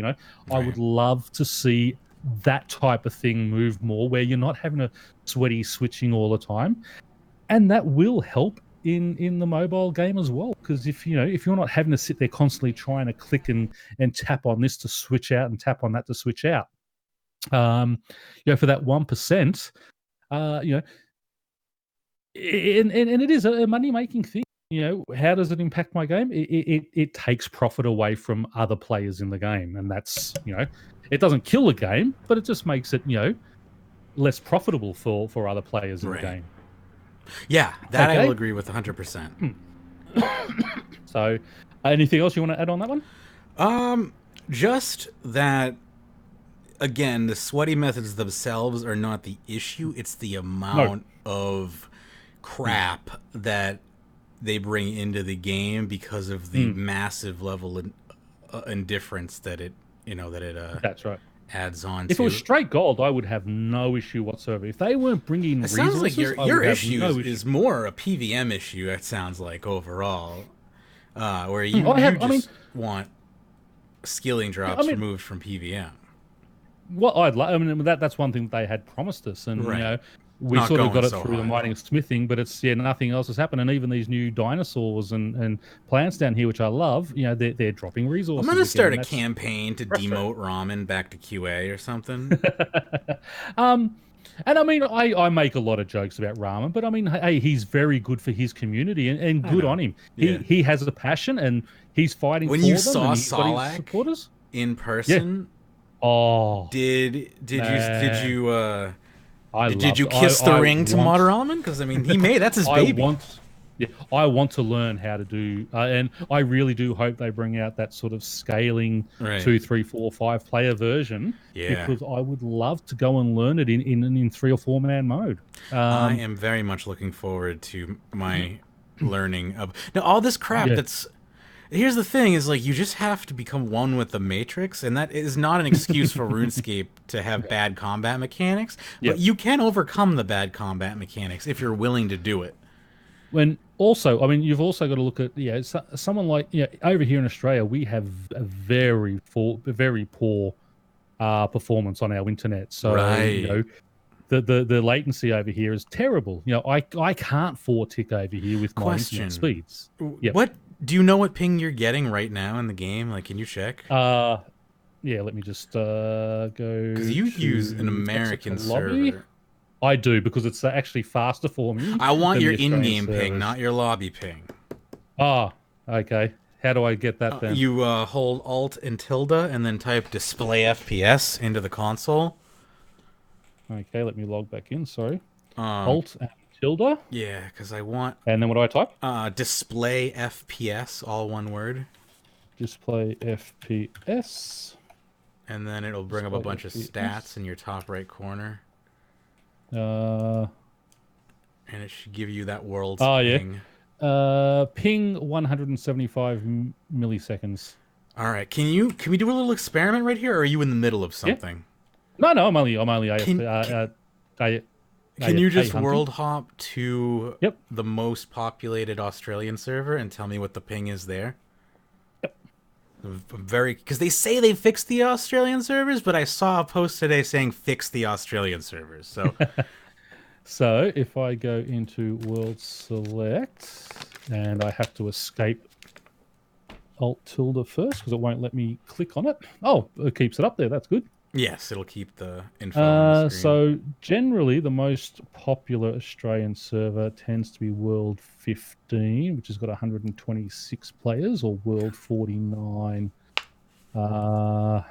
which doesn't even... So it's got 149 players on it. So let's jump onto that one. Well, actually, 50's got 155 players on it, so let's jump on that one. Bam. We got one person over there on World 12. We could ask them how their ping is.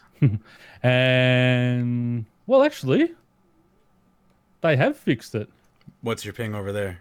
My ping over here now is 35 milliseconds. Okay. Wow, that's actually really good. That's much better than it used to be. My ping is currently 60 milliseconds on this All right, I'm running through a VPN, though, so that's not a fair comparison. But that is a big improvement. Okay, so if you do PVM, just be like, come on, everyone, let's go to the Australian server. And everyone's going to be like, no. Because then our pings will suck. 25. Yeah. Actually, I wonder what my... I'm going to switch over to the Australian server and see what my ping is. Hang on. Let me pick that is actually quite... It's good compared to what it was, yeah. That's literally like 100% improvement. Almost. I mean, more than that, actually. I don't know math very well. I'm getting 70 frames a second, too. That's illegal. Hold on. Let me switch over to World 50 and see what I get. Because the whole fix the Australian servers thing, it might have just been that person's internet. They must have been on DX connection. Well, and that's the other Yeah. problem. I mean, Whew. I am lucky. I'm lucky I'm still on cable because a lot of people are on NBN have sorts Right. of issues. That's what I mean. Yeah, it's probably. Mm. Yeah, I get. Let me figure out what the least. Let me try World 88 because that used to be my old home world. But yeah, when I go over to the Australian servers, I get 235 ping, as I should. Yeah. If I was not on a VPN, I would probably get like maybe 150, but still Mm. really bad. I get 113 ping on World 88. So I get better ping on a West Coast world, or they changed World 88 to a UK world. It didn't used to be a UK world. How So you're dare getting they? better ping on a UK world than you are in an American. Well, let me switch over to East Coast. Curious to see what I have on the East Coast for ping. World hopping actually takes a while. Yeah, 83. I get better ping on a West Coast server than an East Coast server. The game's trying to tell me something. Move to California. You'll enjoy the weather better. Oh, now my ping actually sucks here, too. You know what? I think I'm just making my ping suck from hopping around, so I'm just going to stop doing that. And we can continue on here and read the next one if you'd like, now that Okay. I've completely derailed the show. And just to let everyone, my ping's actually dropped down to 22 milliseconds. Yeah, that's pretty good. So, I mean, you should stop I'll playing play on American 50 from servers. now. Yeah, I was going to stop playing on American servers. Because, and I mean, I will be fair that I haven't tried the Australian service in ages because right. how bad it was, and I get reasonable enough play on 65, so that's why I just always go there. Well, Anyway, good. I'm glad to hear that. now how do I clear this? How do I clear this off my? Just open Alt tilde again and type display FPS again to make it go away. And you'll be back to normal. I leave it on screen sometimes just because I like to watch the little graphs scroll by. That's actually that's a fun little tool. Yeah, I wish they'd give us more tools. Continue. Question 2. There seems clearly to be a large community of people who are anti-switchscape and complexity. Why don't these players just engage in PVM content together, doing bosses at a level tailored to their shared preferences? Again, when you're trying to learn these bosses, the switchscape community, unless you happen to get into a good team that you pay for, there's not a lot of learning out there where you can get into a shared thing and start doing that type of thing, because the best way to learn all these is do the switchscape, do all that type of stuff to learn how to do these bosses and take them down. And then by the time these people have it down pat, if you're not at their level, they don't want you with them. So that is part of the reason there. And again, switchscape, I don't care if you want to do that switchscape, right? I shouldn't have to do it, but if I want to get onto a team to do it, yeah, I shouldn't be penalized and not be able to do it just because I don't have all that and I can't switchscape and do all those things that you can do. And that is the big problem. You're sitting there saying, the large community who are anti PV, elite PVM, it's because of the way you treat us. It is, that 1% who just look down on the rest of the community. If you can't do what we can do, we don't want you. That segues nice at number 3. Yep. How much and in what way do toxic elitist communities impact your in-game experience? On Reddit, we see the most heated and animated discussions, and the upvote downvote system certainly doesn't help. But in-game, I see a lot less of this. Almost every upper-tier PVMer that I play with is frequently involved in a boss teaching and taking learners to bosses. Even those that are mostly solo Telos slaves are willing to give feedback and advice, rotations, presets, and tips and tricks to anyone who asks. I myself can get pretty agitated discussion ideas on Reddit, but I still help with learner groups, activities through PVMing friend chats, Discords, or random in-game discussions at least weekly. And I know many others do it too.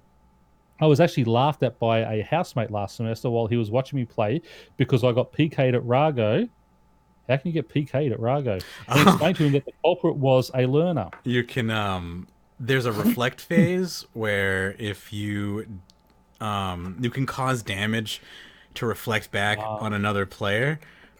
Ouch. Yeah. Oh, that's cruel. And it kills them instantly. So basically, if you screw up, they call it player, it's PKing. So there's like, that's the joke, is you can get PK'd at Virago, because basically whoever's supposed to be directing that hit, if they don't direct it properly, it goes on somebody else and kills them. That's the best I know. He plays a lot more games than I do, and his response, that's so adorable that you call them learners. We call them offensive word noobs.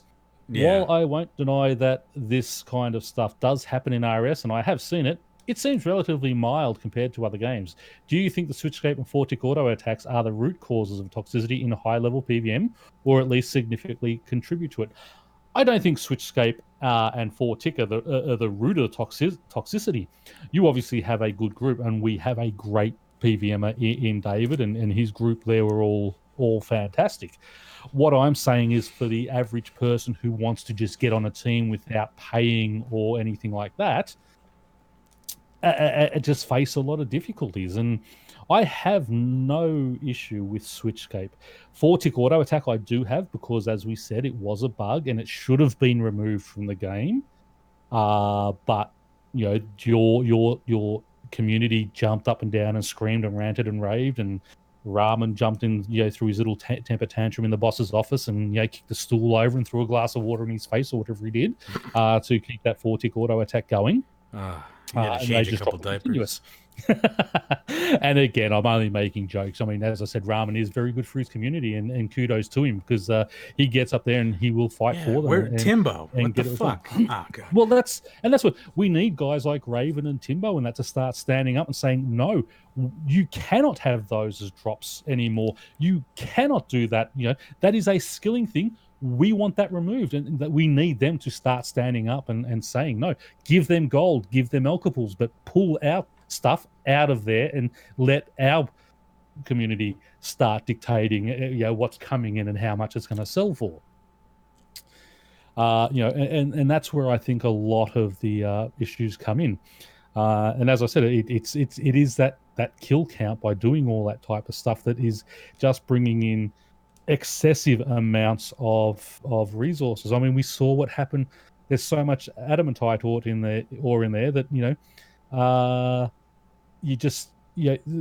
the stone spirits are worthless. The rune stone spirits are starting slowly to creep up.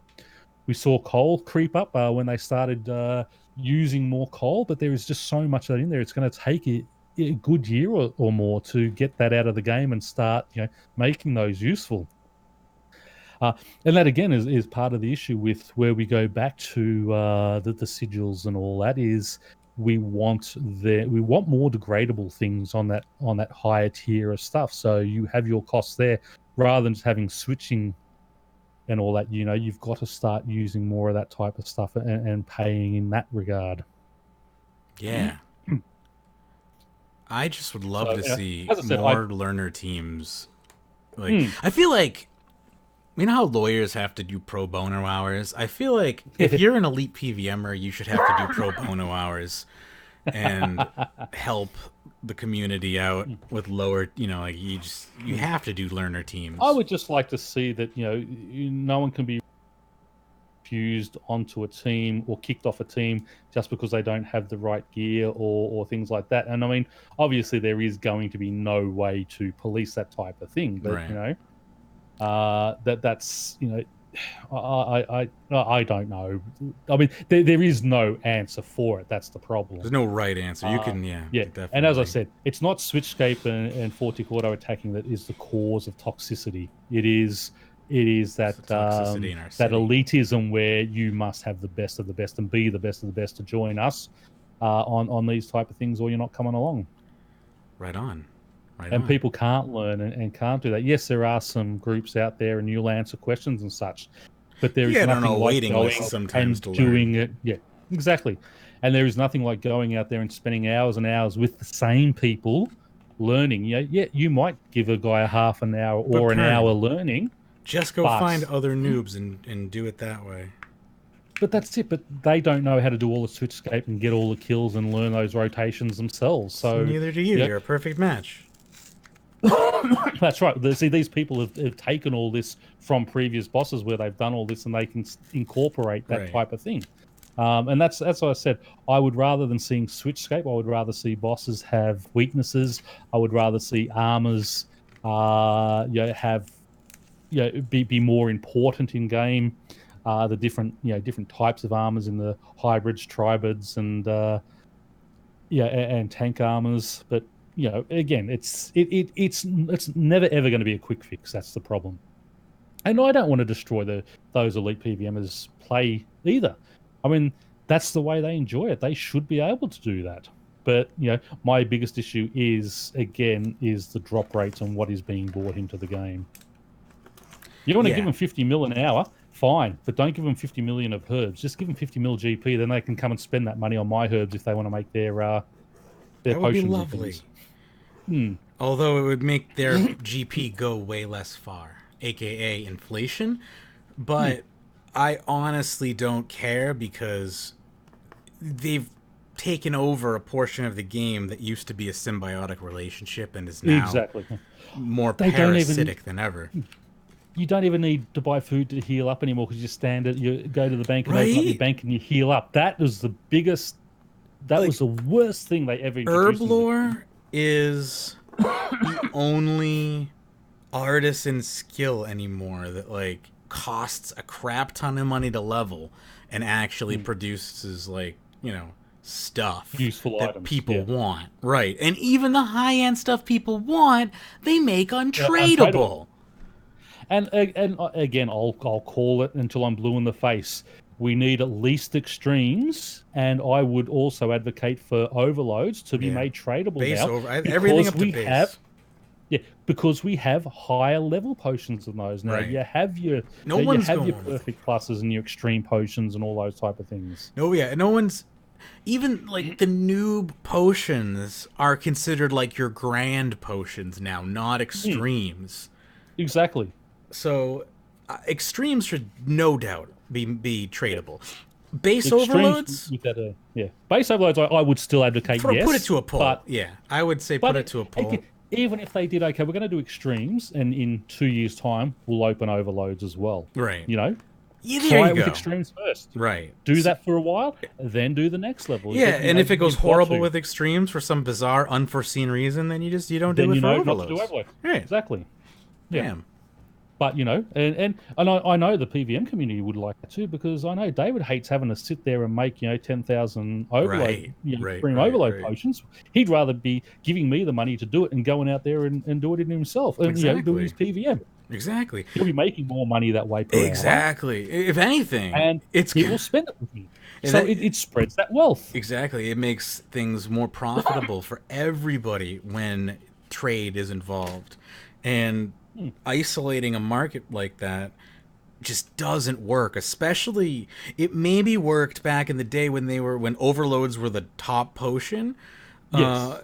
But now it gave you a reason to train to 96 because you wanted to unlock overloads. But now you have extreme overloads. And there's a reason to train cells and so many better potions. Wouldn't it be a great? It's there's still a reason to get to 96 because now you make money at 96. Yeah, that's right. And also because obviously, to make those better potions, you're still going to want to train because you still have to, if you don't just want the base overloads, you have to still convert them into that next tier. Right, exactly. I mean, I don't think I've used the base overload in a year. No. Everything is extremes or cells. I haven't used a base overload since Pyrnassius came out. I was always using Supreme overloads, and then I realized that Holy overloads were good enough for most cases, but... So I made a bunch of those. Cells are actually cheaper to make per XP when you break it all down. That is bizarre. You use your Supremes anyway, and it gives you protection against poison and fire and everything. So I don't need to think about anything. I just grab that potion. It's not like what potion do I need? Do I take my Supreme? Do I take my Searing Overload? No, it's just grab that one out and bang, off I go. Right. Okay. Anyway, his fourth question. In response to some of the things mentioned in the very popular front page post, do you actually think that needing 20 plus items with various swaps just to kill some bosses halfway efficiently, or EOC would be just great if we didn't need to weapon and armor swap, 4-tick, manage all these auras and pots and familiars and whatever all, have any real necessity in high level PVM? I know these were used both in conjunction with being problematic with the tick system. However, we all know that RuneScape's tick system is fundamental to the game and engine and is not going anywhere. I don't think anyone is in disagreement that the game responsiveness can be very frustrating. The most common response I've seen from PVMers is a dismissal of legitimacy of concerns over high-level PVM because of statements like this, that none of us view us as rooted in reality and rather highly hyperbolized. Do you actually think that this is a requirement for semi-efficient high-level PVM? Why? And again, I'll go back to it. It's requirement because to get on those teams and learn efficiently and do it properly, they will only take you if you can do those type of things, unless you're willing to pay them, or unless you're lucky enough to get onto one of those learning ones, which will give you, 30 minutes or 60 minutes of training. It's like when an entry-level job requires you to have a bachelor's degree. Like, are you kidding? Or like, yeah, come on. Like, I didn't even get or when they asked for experience, and it's like, how can I have experience when it's an entry-level job? Like 3 years experience. It's like, ugh. So, and that's it. It's very hard. Yeah, it's the whole teammate thing. It's the whole barrier of entry. That's right. I mean, when I go bossing, I like to take a pack yak full of food. I very rarely use a combat familiar. I will sometimes, just depending how I feel, but I'm more of that laid back. Just fill my pack yak up, take that so I know I'm safe, do my weapon, I'll do a shield switch occasionally if I have to, but that's about all I'll do. I just want to sit there and enjoy the game. And, I can't do that on those teams, and anyone who plays that same style of me, we're probably not going to get the kill. And if we are, we've taken so long, we've probably used more in resources than we're going to make out of that boss anyway. Right. All fair points. Question 5. These are the questions I look most forward to seeing answered, and they regard the future. What are the fundamental changes you'd like to see in high-level PVM? What effects do you think they will have? Would you like to see combat? What would you like to see combat look like? We all know what you don't want. Let's hear some ideas of what you do want. Many players agree there needs to be an ambitious skill ceiling that players can constantly strive for and improve towards. Several people I've spoken with think that this anti-elitism movement's main goal is to substantially bring down the skill ceiling and are opposed to that. Is this what you are trying to do? Since the aforementioned characteristics of current top-tier PVM are clearly unfun to a huge amount of players, what should be in their place? If your optimal high-level PVM experience is absent of switching weapons or armor and includes a reduction of complexity factors like potions, pocket slots, familiars, prayer, auras, sigils, abilities, cooldowns, taken from anywhere list on the top post, what should be in their place? What, if anything, should set apart try-hard PVMers from casual ones? Should high-input, high-intensity gameplay exist in RuneScape, and in what format? What type of bosses and mechanics would you like to see in the future, and how would they be kept interesting and engaging with a substantial reduction in combat complexity? Okay, so first off there, I mean, I think as we get the ceiling, I think there should be if you don't have 15% of your player base playing that boss semi-efficiently, then there is an issue. If only 1% of your player base can really efficiently do that, I don't think it's a great thing. At the moment, we only see people going back to Virago now really for the pet. I don't think raids are done except for, insane final boss. Talos is probably the moneymaker. I mean, you don't see anyone doing racks anymore really, unless it's sort of not the elite PVMers, sort of that mid-high tier PVMers do that.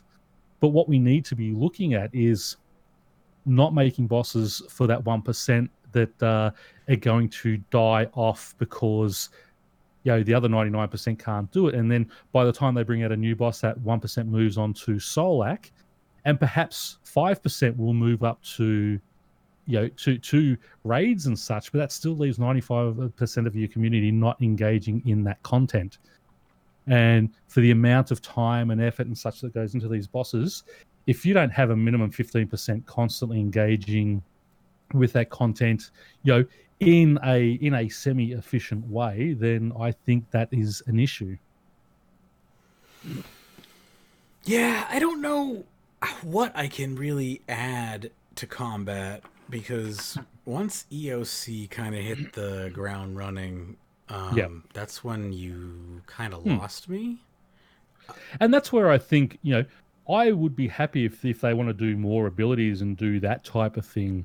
But, let my manual, where I can do a manual, let this one run, cycle to this one, and then go back to the second one. If I can have 2 ability bars running on Revo, great.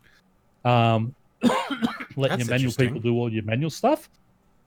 But, the Switchscape thing, I mean, I have no real issue with it. I mean, I can't do it. I mean, to sit there and constantly be sitting there swapping, getting this one right, getting that one right.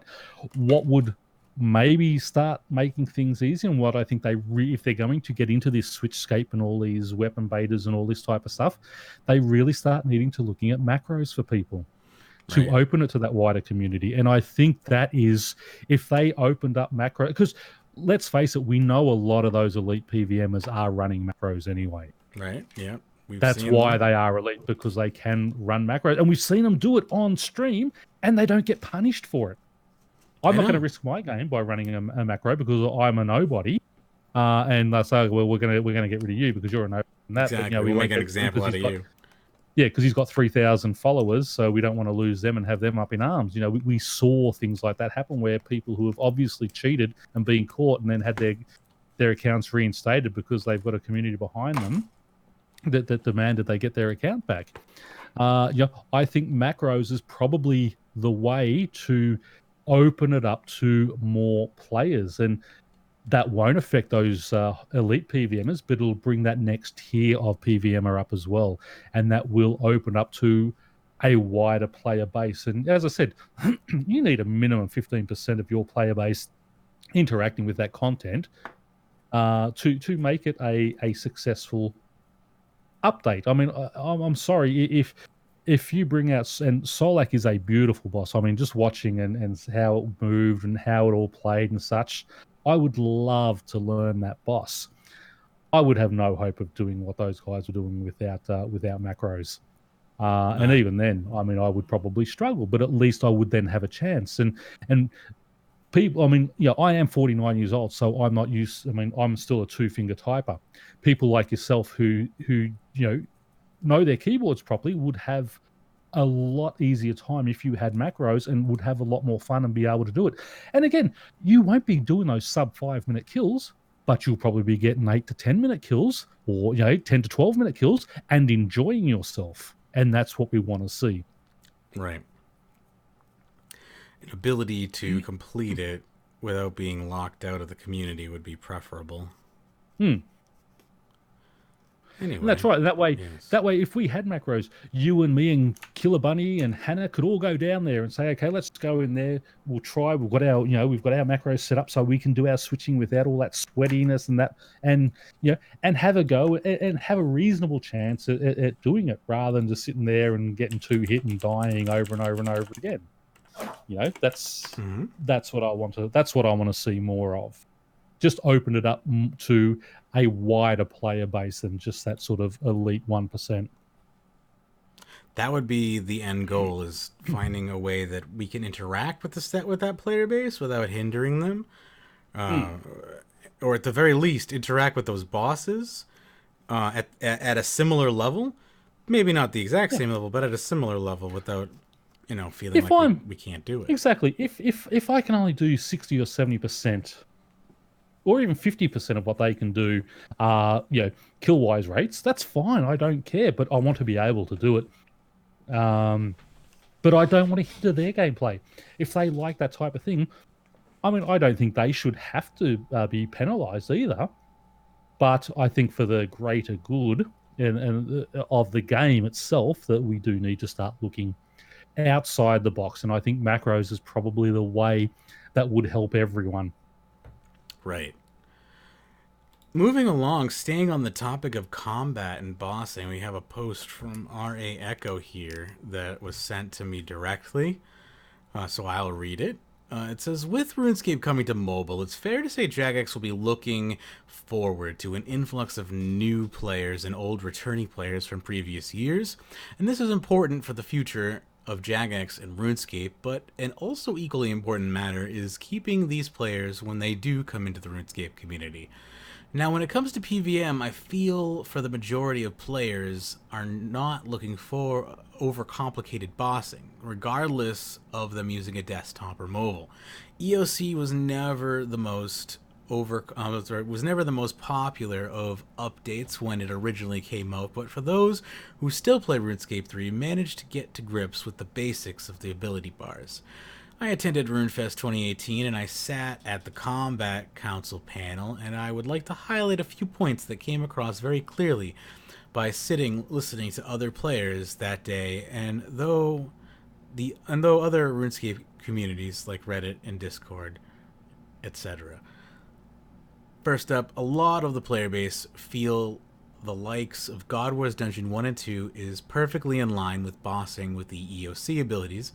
It's a challenge, it makes good use of EOC, but it does not require too many different phases, keybinds, or items to bring to the fight. I would agree. God Wars Dungeon 2 is about my limit of combat in this game. So, if you were going to ask me, like, where, like, I thought, like, the best bossing came from, I would put God Wars 2. Go ahead. Yeah, God Wars 2.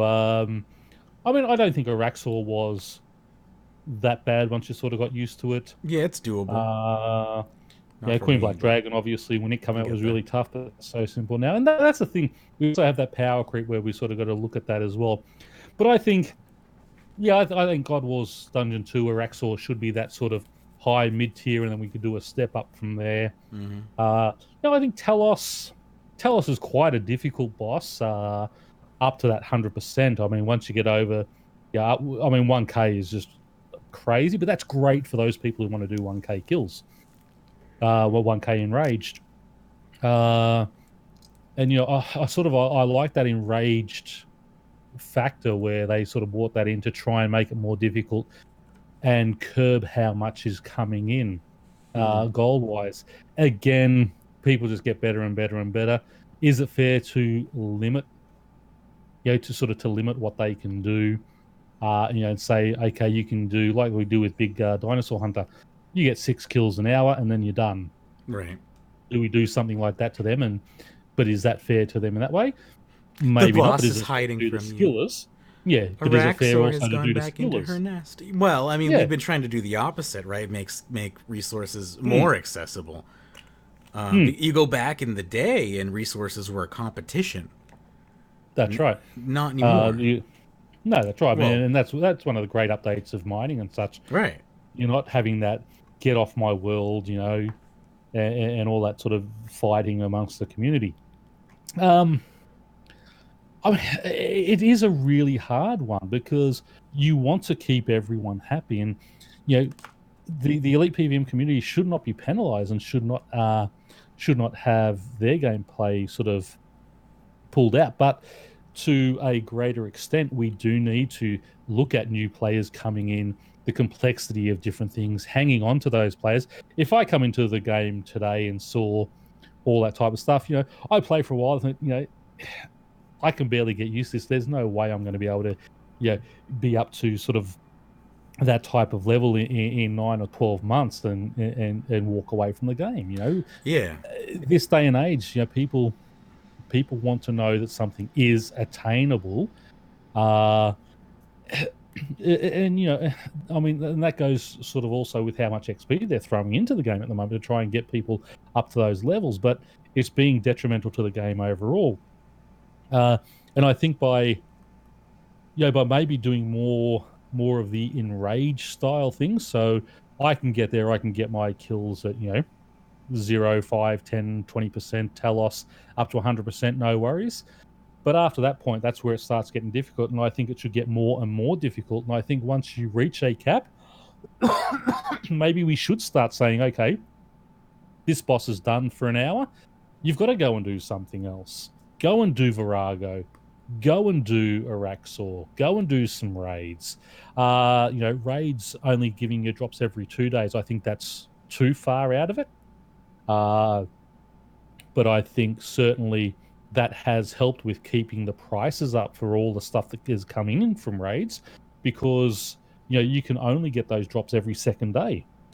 I know the PVM community probably doesn't like that, but for the game itself, the longevity, and to make sure the bosses are done.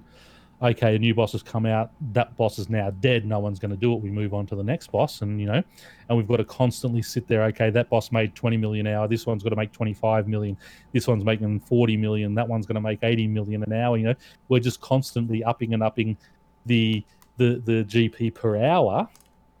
And yes, we're making it harder, but that constant GP per hour creep is not helpful either, because that then just makes the other boss, well, what's the point in going back there? I think I think the enraged status, get it harder and harder and harder for people, but once you hit that cap, then bang, you've got 6 kills, you've got 10 kills. Do allow people 15 kills a day perhaps, but that's it, and then you've got to go and do another boss, and for a while it locks it out. Let me put a few more points in here because they're all related. Unless you're a very good PVMer or going with a team, a lot of players feel the only bossing content they have is QBD or God Wars 1 and 2. Not much guidance in-game on EOC abilities or bossing and phases or weapon changing, etc. On a personal note, I feel that sometimes it's not easy to see boss phase as an example. In the original Nex, when she's bleeding you, when she does sort of a crouch movement, and if you continue to hit her, I need a teammate to tell me to stop attacking, as I don't find it easy to see this sign of her starting this phase. So for the blood phase. Yeah, that's the phase I fail at all the time. Yeah, blood phase is the hardest phase. Yeah, so I mean, Nex is a really old boss as well. The phase changes have gotten a lot better in the newer bosses. So is it time maybe we do some upgrades on some of those? Right. And let that mid-tier player come up and start doing those. Yeah, Nex is not a completely dead boss. No, Nex is a fun boss. If it's a great duo boss. But I want to learn solo, but it is very hard to learn. You can't click here do and solo without switching stuff. So either you need macros or you got to learn to switch. Last year at RuneFest, at the combat panel, the panel said that they were aware that the focus needed to be on content similar to God Wars 1 and 2. We have heard nothing since and it's disappointing. So yeah, and I guarantee you that's the PVM community overriding that decision, because they don't want. Although we had Elite Dungeons. I was gonna say but Elite. I mean, you just look at Magister is. That was.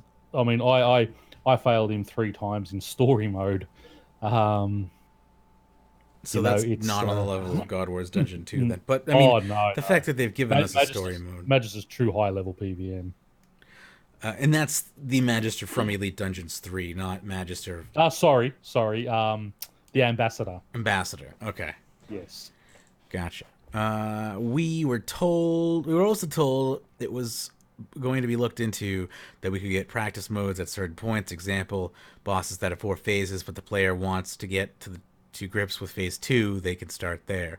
Yeah, they've been saying that that's like too much work, I think. Yeah, I think they said they can do it with future bosses, but to go back to older bosses, it's too much. Yeah. Weapon switches. A lot of people can't get to grips with multiple weapon and armor switches per boss. See our last post as our last topic. We agree for the most part. We need a better system, like a macro system that can help with switching, in my opinion. Yeah. Those who are disabled, high tier bossing may be out of the question due to someone's physical or mental conditions, struggling with most of the bosses that come out. Yeah, and that's a real problem that the world in general just doesn't really cater very kindly to people with physical and mental conditions. That's all I can say to that. These are just a few problems. It would be good to put out in a survey in detail about PVM bossing, I think. Oh, yeah, generally the survey, which we should be getting at the end of the month, hopefully, has a good PVM section to it. So hopefully it will be, robust this year. These are just a few of the problems. It would be good to put. I already read that. Ideas for changes: create more bossing content in line with how God Wars 1 and 2. It fits with the majority of the player base. Very user friendly on both desktop and mobile. I don't see a lot of people wanting to do high PVM on mobile. Right. We're discussing the fact that most people are not going to be bossing on mobile, but God Wars Dungeon 1 is definitely doable on mobile. Yes. So, and still fun. Yeah. And still I mean, for someone who's looking to make, 3 or 4, 5 mil an hour, it's still, a good bosses to be doing that. Right. Other than Ziliana. Yeah, just stay away from her. Detailed guidance on the EOC system and defending against phases in bossing. Yeah, I think that's partially a cleanup problem on their end. They need to dedicate a team to the new player experience and go back and do all that stuff. And until they do that, we're not going to see any updates like that. Make phases good. Yeah, sorry. No, keep reading, and I'll save mine till the end. Make phases more highlighted. An example being the blood phase and Nex. So phase changes should clearly be presented to the player. But again, older bosses were unlikely to see those types of fixes happening in, but ideas for the future. But even with that, I mean, sometimes you just need a sound effect that I mean, you look at with Seren Stones and things like that when you're AFKing. Well, but when that Seren spirit pops up now, you just need, sometimes it's just an audio cue. Here's the deal. When you're at Nex, you can tell Phage's changing by how much HP she has left. So, but then you've got to be constantly looking up at the top of the screen and looking down, and it's. I suppose. I'm just saying, there's a tell. It's just the tell is, I think, when she hits 60,000 HP or something or whatever. I don't know. Yeah. When she hits a certain amount of HP, that's when she phase changes. So if you know that amount of XP or HP, it's and you look up and you see she's at 75,000. If you know the phase changes at 60,000, be ready. Be cognizant of it. I'm not saying it's a good indicator, but yes, they need to get better at indicating. In the future, they have. God. And again, as I said, I mean, especially for people who do have some disabilities where maybe it's poor eyesight, maybe it is a bit of anxiety. An audio cue is the best thing because I'm listening for that, I'm playing there, I can concentrate on the boss, I'm doing what I'm doing, and I can hear that audio cue, bang, I know it's coming. Yep. I don't have to be jerking my head around looking at this and looking at that. Here's the next option. When Nex starts yelling Kruor, defend me or whatever, know the specific boss, know the specific minion that comes before blood phase, because you have to kill the minion before you can get into the next phase. So when she's yelling, for that minion to defend her, listen for that audio cue and know that, next up is she's turning into blood phase after I defeat this minion, because that's the minion she's yelling for. So there, you just have to, the quieter you become, the more you can hear. Let's see here. And I don't even do Nex. I haven't been to Nex in 2 years, and I remember that shit.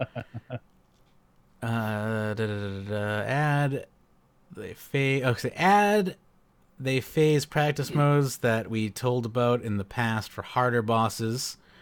If you're going to have a weapon switch and bossing, that's fine, but make it not complicated. Example of an easy switch is a magic weapon prayer to a ranged weapon with a ranged weapon and prayer. Not exactly visualizing that in my head. I think he means, again, just macros. If I'm changing weapons, my prayer changes, Oh, right. Yeah. Well, again, that's coming. There's action bar binding to weapon types coming. So if you have a weapon that is a magic weapon and it's a staff, you can have it go to action bar 7. Yeah, but that doesn't change your prayers and all that type of stuff. It doesn't change your prayers, but once we have that in place, that would be a good feature to ask next is, hey, now that we have action bar binding, why not prayer binding? Because we have, how many prayer presets? 3 or something? Something like that. So, I mean, yeah. Anyway, Good ideas then. Detail guidance on weapon and armor switching. Cater for all. Let there be different ways of bossing so that everyone can do bossing no matter the boss. An idea if you use abilities and the boss uses abilities against you, have a better chance of getting the best loot quicker. For example, I mean, like there's hard modes, right? Like, Yeah. but he says, for example, I have no clue about drop rates, and this is only an example. Let's say you have a chance to get the best weapon and part at codex every 200 kills. If a player that decides to not use a lot of abilities or the abilities are not used against you in bossing, then the boss drop rate is every 500 boss kills. So again, depending on how hard it is, I guess, or how you Yeah, fight it. I'd prefer just using hard mode versions of each with Right. a lower drop rate. I think that's a nice simple way to I do it. think they should stop calling it story mode and start calling it either easy mode or just I have story mode be the base mode and call hard mode like the Yeah, I would like to see story mode introduced on everything, and I have a master quest cape, so I have got all my lore drop books and such. right. But for others coming up who want those type of things, and for a quest cape, I don't think you should have to do 12 hours of nex to try and get a lore book drop that is essentially Right. worthless. It gives you a little bit of lore and yeah, the cape. Um, I think those type of things should be all done in a story mode format, where we have that what they've done with Elite Dungeons too. And I think 10%. I mean, I was quite comfortable doing it when that was 33%. But I don't mind the 10%. But just to allow those people to unlock those lore book drops, for the future Master Quest capers. I do think it should be easier for them to obtain that type of thing, where it's still an RNG drop, but at least they're going to have a chance at being able to, go and kill those bosses and do it. Because, let's face it, questers aren't always PVMers. They do it because they like the quest content and that type of thing. They don't want to sit there and have to do, 10 or 12 hours of next, or go and kill a whole bunch of Magister to get his book and such. They want to just be able to get the thing, unlock the title, and get their quest cape. And a quest cape should not be locked behind high level PVM. Finishing up here, these are just some ideas. Unless you're in the small minority that are pros at PVM, then combat really needs to be looked at. As for regular RuneScape players and those going to become into or coming back to RuneScape, combat is very out of touch with the majority of the player community at such an important time for both RuneScape and Jagex. Mobile could be a big part of this game's future going forward, bringing new players and returning players back into RuneScape. We want to keep them playing. It's key that there is good guidance in combat, but to be fair, should be consistent throughout the full game. And that's it's not too complicated, so people just switch off and say, no, this is not for me. These are just some of my thoughts. Off topic, but I would like to mention, however, some of the past 2 years of updates: New Island, ED 1, 2, and 3, Mining, Smithing, Rework, RS Bowl Beta, just some that come to mind, have been amazing. Hopefully, combat and PVM can follow suit. So, I would say that definitely the new player experience for PVM needs help.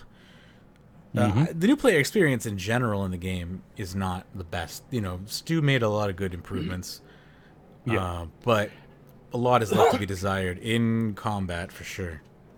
Yeah, So and I much think of it. a lot of issues too goes to, as they bring out new bosses, old bosses be forgotten, and I've said before, everything should be built. New weapons, new armor should be built upon previous level ones rather than just a whole new drop. To do the Eldritch crossbow, I should probably have an Ascension cross, or the QBD, because it's a two-handed one. Have the QBD crossbow to build upon that, and all the drops from Ziliana. I mean, they could be broken down for charges on different ability codex and things like that. There could be a new Saradomin Godsword that comes out that, you break these down, charge it up, and all of a sudden you've got a T87 Godsword.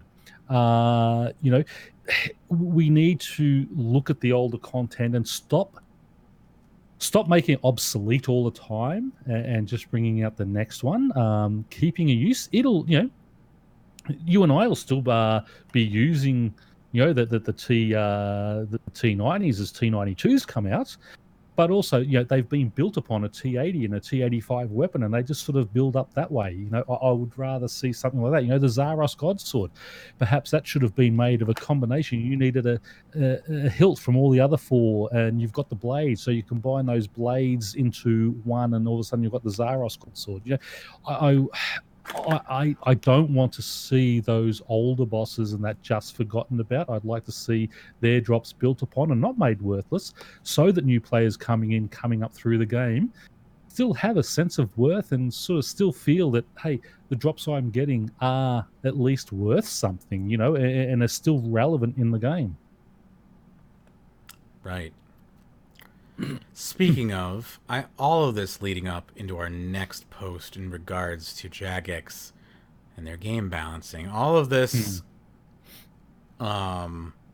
really falls on how the game is balanced overall, being able to make sure all of these things work in symbiosis over the years and whatnot. Rubik has a post here that I'll let you read since I just read the last one. Okay. Jagex, your game balancing sucks. I honestly feels real bad. It takes months for you to make a decision. Updates sometimes launch with questionable balance decisions. XP rates of normal skilling activities, which are OP, are nerfed. XP rates from events and MTX are buffed, and the number of events has increased. The company has really fallen from grace over the past decade. They seem to no longer care about the players playing the game, but more about the players paying for the game. I don't know how you can fix it or how it should be approached. All I know is that this game feels worse and worse every month. The content updates are enjoyable, but everything else sucks. It feels like no matter how much someone tells you that, you refuse to listen. We just came off a month with an OP XP event due to its AFK nature and a double XP weekend, followed by another OP event the month before. And this month, you're choosing to do a Vic and a week-long summer events. Why should I train normal activities or participate in normal content? It's clear you're telling me that doing so is a bad idea, since I should just play during the events, at the events which are most guaranteed every month now. And again, this is part of the reason. I'm doing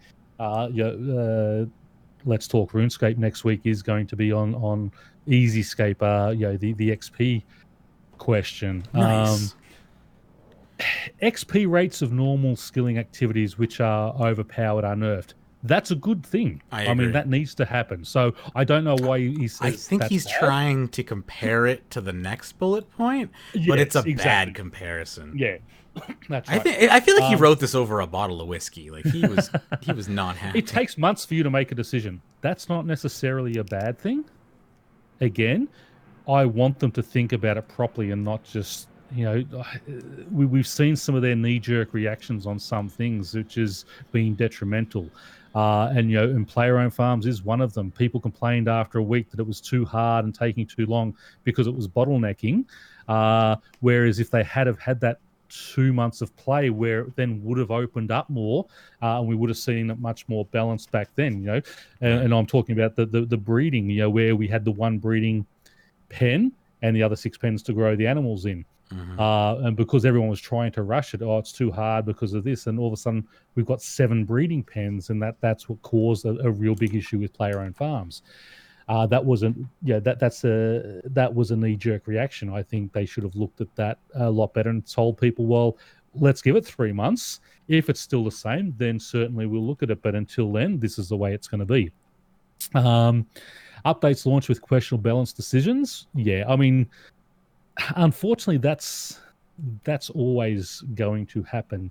And again, I would rather see things released underpowered and have to be buffed rather than overpowered and have to be nerfed, because when you buff something, your community saying, hey, this doesn't work, this is the reason why, bang bang bang bang, and they can look at it and buff it. But once you nerf something, they're just going to yell and scream and say it's unfair. my 1.9 million XP in Hunter an hour. You're taking that down to 700k. It's not fair when 700k is way too much as it is. The XP from events and MTX, of course, that's always a big issue. That there is just way too much of that coming in.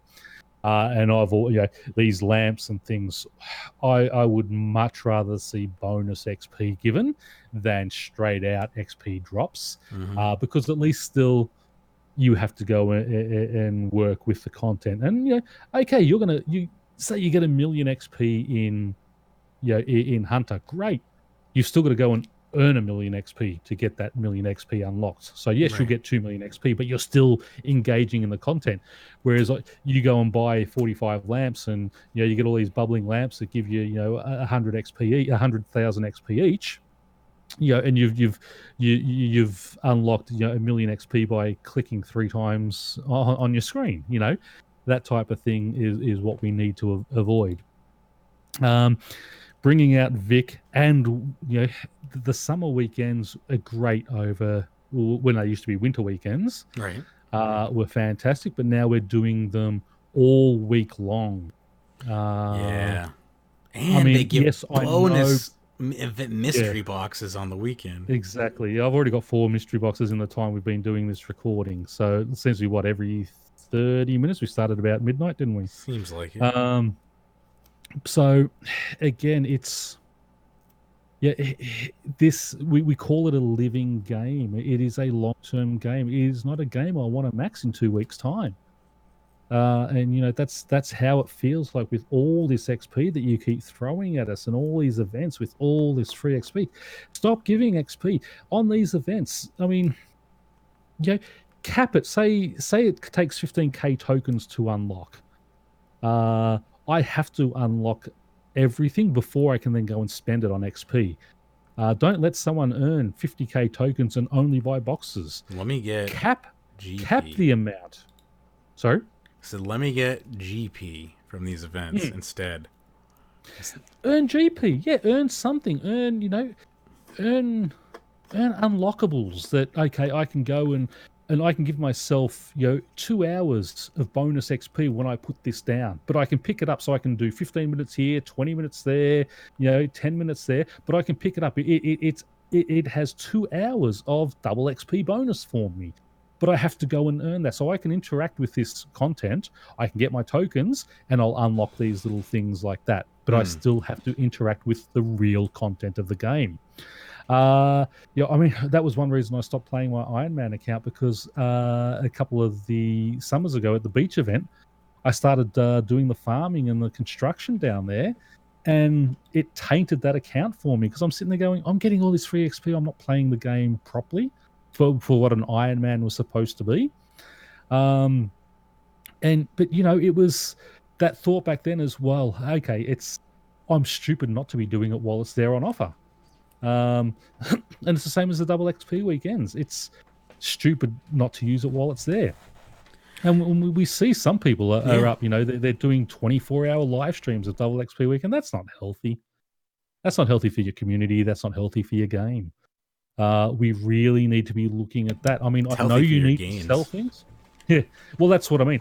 I know you need to be looking at all this type of stuff as a financial side of things, but start thinking outside the box and start looking at different ways of earning that money rather than just chucking XP at people, because you're going to max people out so quickly. They have no sense of enjoyment. They have no sense of commitment to the game because it's been too quick to do it all. You've got someone who has taken 10 years to max an account. They're going to be much more loyal and they're going to stick around and keep playing your game than someone who has taken 10 weeks to max. Indeed. Hey, I'm the Real Area. Welcome to the chat.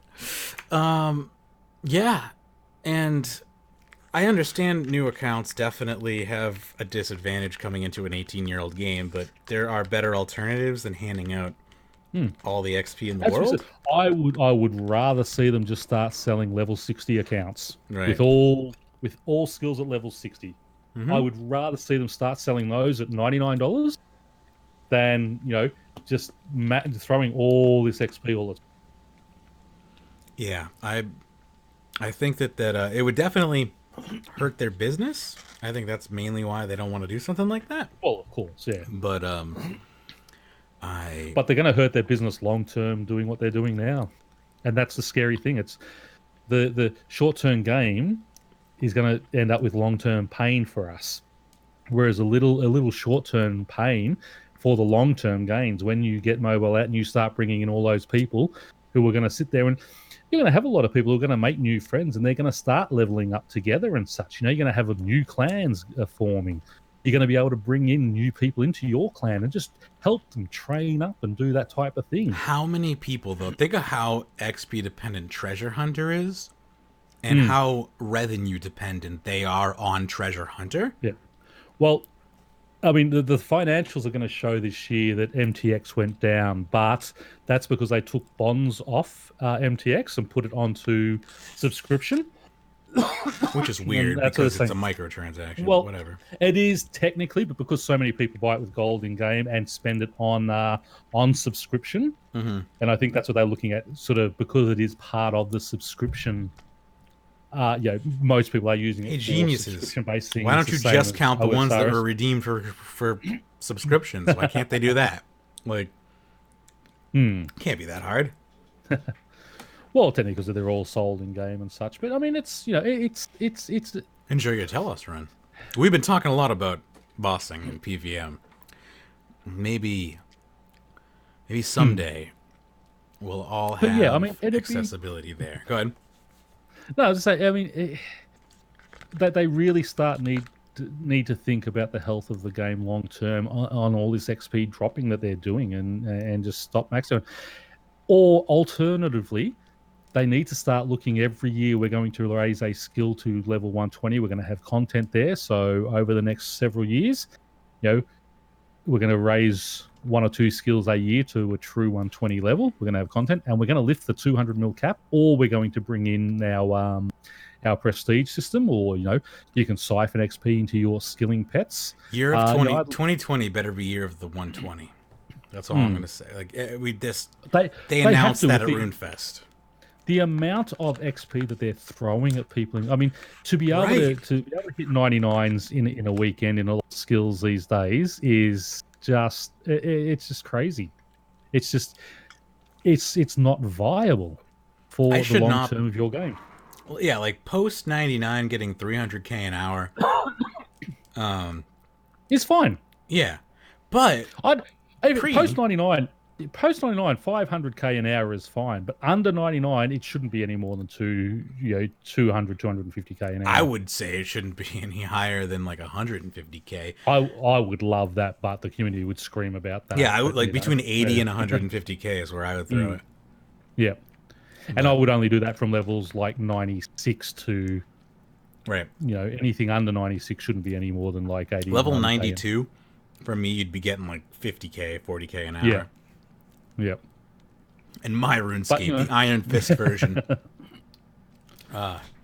Let's go take a copy of Open RuneScape Classic and launch a server. Anyway, this next one, we're still on the topic of PVM, going hard and long here. Endgame PVM is clunky and frustrating. This is by JPaz, and they say, I know I'm going to get a lot of hate for this post, and it's not the first time I've made a sort of post like this. But maybe now that Jagex is legitimately looking at combat improvements like sigil changes, which I think are a step in the right direction, something like this might gain traction. So somebody who actually thinks that sigils are moving in the right direction, which is kind of anti-everything we've heard so far. The combat system is clunky. I think most people would agree with this. I mean, I would agree with it. Definitely. I spend far more energy fighting with switches, spellbook swap, the tick system, and general high APM required than I actually do fighting the bosses themselves. And it feels like it's not really rewarding to know the boss mechanics so much as you're rewarded for getting good at high APM fighting the system itself. I'm not saying that I want it to be easy to be elite at the game, but I do want it to feel like endgame achievements are obtainable by anyone willing to learn bosses inside and out. As of right now, stuff like Warden, Daredevil, etc. don't really feel that accessible.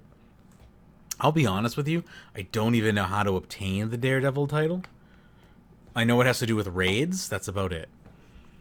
Moving along, not trying to invoke any pity here, but I have neurological issue that make certain tasks that require a lot of APM virtually impossible, and I think a really simple fix would be, for example, allowing simple 1 to 2 macros for switches like Wand Orb and main hand to flanking, or PF and Vigor, Bladed Dive, etc. I think if something like this were implemented, it would remove a lot of the small frustrations and make my PvM experience a lot smoother and less frustrating. Most other MMOs allow simple macros, and to my understanding, some allow even more involved ones. So I don't think this would be game-breaking, nor devalue the time spent by good PvMers to be good at the game, and it would be a quality of life for literally the entire player base. RuneScape has some of the most enjoyable original PvM content, and the time I've put into learning some of the most amazing bosses like Telos, Rax, and Virago has been seriously satisfying and rewarding. Cutting my Rax personal time by more than half in a few hours of practice, for example, felt absolutely amazing. But I've reached the point where it feels like I'm spending all of this effort fighting with the game itself, and it's just irritating. There are a lot of things wrong with the game engine in terms of creating a really fluid combat system, but again, that's an engine problem and would require a total overhaul of things like ticks and tiles, which at this point is wholly unrealistic, and I wouldn't ask for that, for something like that.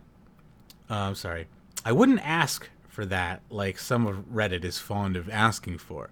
That being said, that doesn't mean there aren't things that can be done that are helpful and make the game more user-friendly.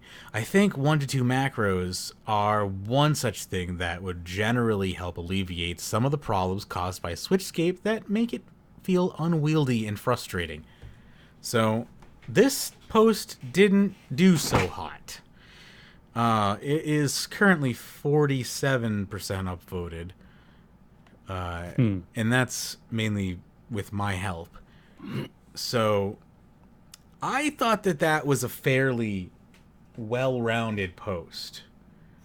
Yeah, and he points out a lot of issues that are out there for the general population, and and I think a lot of the people who will be going against it obviously are those high-level PVMers who, want who love that that type of play, and we don't want to take away from their play style, but I think macros to make it more accessible to more players. If you, as I said before, if you don't have a minimum 15% of your player base engaging in that content regularly, it's a fail in my mind. Oreo's saying he wasn't mid-kill at Telos right now. He probably has some rebuttals to some of this, I would guess, considering how downvoted this is. Let's see here. Just to let people know, the Daredevil title, you need to unlock all the achievements at Beastmaster Durzag and at Yakamaru. So you got to defeat Durzag without killing Corms, have at least one Gobi survive. There's a whole bunch of there's 5 tasks that you need to do in each to unlock that Daredevil title. Gotcha. Doesn't sound horrible. Defeating all of the images of Yakamaru allow the consumption of a durable jellyfish and then kill it. So yeah, defeat all 4 images of Yakamaru within 10 seconds. There's a few hard ones in there. Oreo saying, I agree with that, honestly. It's not rewarding enough for all the effort you put in. I can agree with that. Yeah, that's the main sentiment that I wanted to get across there is effort put in for reward put out for, like, all the switching and fort ticking and all that just doesn't seem worth it for, like, the health degrade that it would do to, like, my body and mind. That's it. I mean, one of the things that once you're in game, it's pretty stale, and that's right because you have 1 or 2 bosses that you're constantly killing. Whereas if they spread it out and made all the bosses more fun, equally rewarding on those higher tiers. So you're not just having to go to the one that gives you the most GP. You can go the one that's fun because they're all going to give you sort of a similar amount of GP, and that's why I want to see build up on weapons and things and that type of stuff. And I think I do think limiting the amount you can kill per day on each boss and or raising enraged up to such a point where it becomes impossible to kill is not a bad idea. Adding enraged features to God of War's Dungeon 1, am I right? Let's do it. I would not mind that as well. I think he's a hard mode. And as you go up in percentage, you get better chances at better drops. Yeah, finally. And again, get that pet. And as I said, I mean, I want to stop seeing skilling resources dropped altogether with PVM stuff and just give them gold and alkables. That's,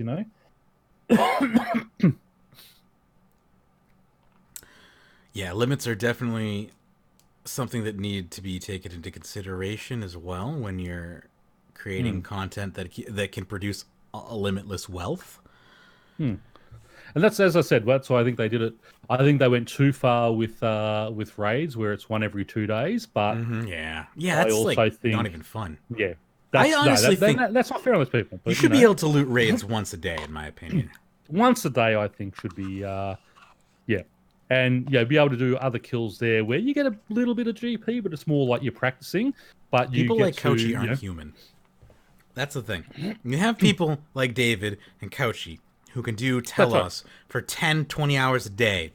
And that's not fair because of the amount of stuff that they're bringing into the game. And that's what I mean. If they were limited to, I can only get 20 kills here or, 10 kills here, and then I have to go and start doing Raga. You were mentioning 10 kills there and then roll, You were mentioning the dino mechanics and how they go into hiding and whatnot. Like, what if bosses went into hiding and whatnot, or something similar? Like, so you could only kill so many. I would love to see that where they go into hiding for a couple of hours. So, okay, I've done I've done say on Nex a boss is sick of you kicking her ass and has gone on vacation. They've retired into their caves to recuperate. Something like that. They've retreated and they're licking their wounds. They'll be back soon. They've put deadbolts on the door and you can't kick it in. But, something like that. And I think for the health of the game, because that would get people rotating through all your bosses again. And again, I think what they need to really look at is taking off resource drops, which can fluctuate so much, and just start doing elks and straight gold drops. And I don't think they'll have any real issue. I mean, I really don't see the PVM as having any real issue there. I mean, things like battle staves can still be dropped because they're not something that's craftable by players. Right.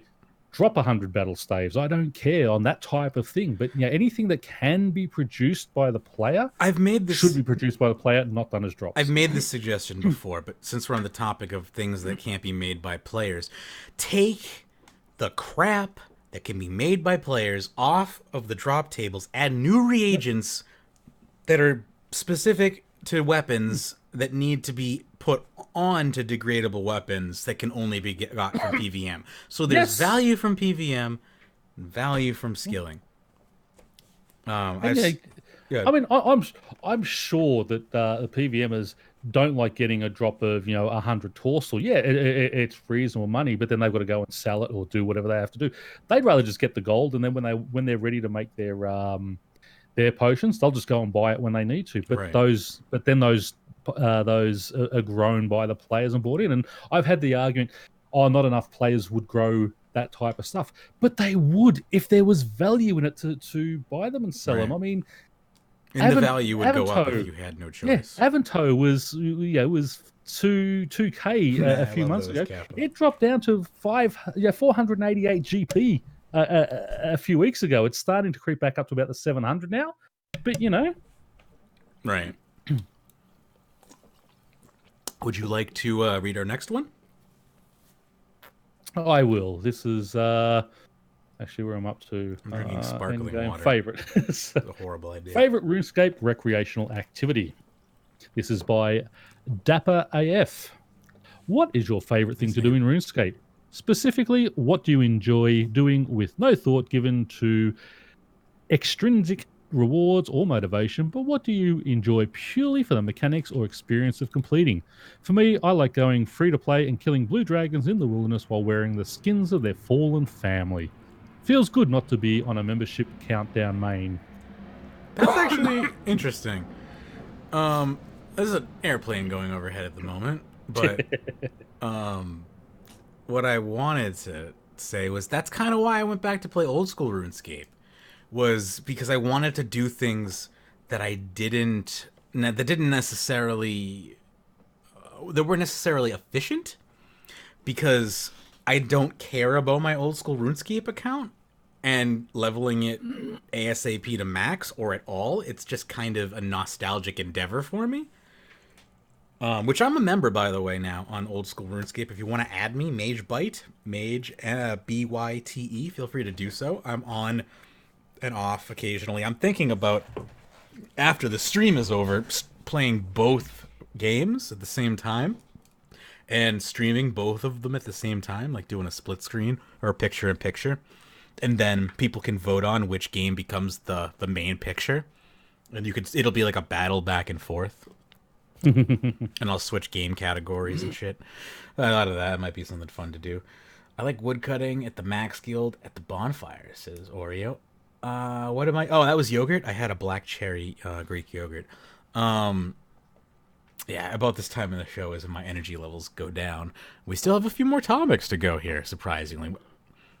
My favorite activity, though, that doesn't, when I'm just not thinking about XP or anything, is fishing. I can fish anywhere, anytime. It's just my default go-to if I don't know what to do in game. I'll be like, yeah, I guess I'm gonna go fish. It hasn't happened in a while because I'm very goal-oriented lately. But like, if I'm on my RRman or if I'm, on old school RuneScape and I'm not a member, like the first thing I did was popped into fishing. I'm like, fishing and woodcutting are my two highest skills. Yep, mine too on old school. Because they're just fun, layback type exactly. things. Easy to do. On RS3, I mean, it just depends on the mood. If I'm just in, I don't need to concentrate or anything. I love just either going farming. The cooking guild? Also hunting. Sorry. No, go. I'll let you finish. I got way too excited. Either just hunting or just mining. I've been doing a lot of smithing where I'm just making. Yeah, I've made all my. Yeah, I've just gone and done a whole lot of runite mining. Made all those into bars and now turning them into elder bars. Just nice, relaxed things like that. Or if I want something where I'm having a little more fun, semi-AFK and Calgarian demons. I've got 2 in my player-owned dungeon now, and it's just so fun because you can put on your AOE abilities when you've only got 2 there, and it's just really, really fun just to sit there and fight those. And I actually unlocked my 3rd commendation from them, so 3 more to go on the way to trim. Wood cooking is what you do when you've been vaping a little too long. I gotta vacuum the lawn, I gotta water the carpet, and do some wood cooking. But another thing that I haven't done in a super long time, but I used to do, and now I kind of want to do again, is I used to make pies in RuneScape for fun.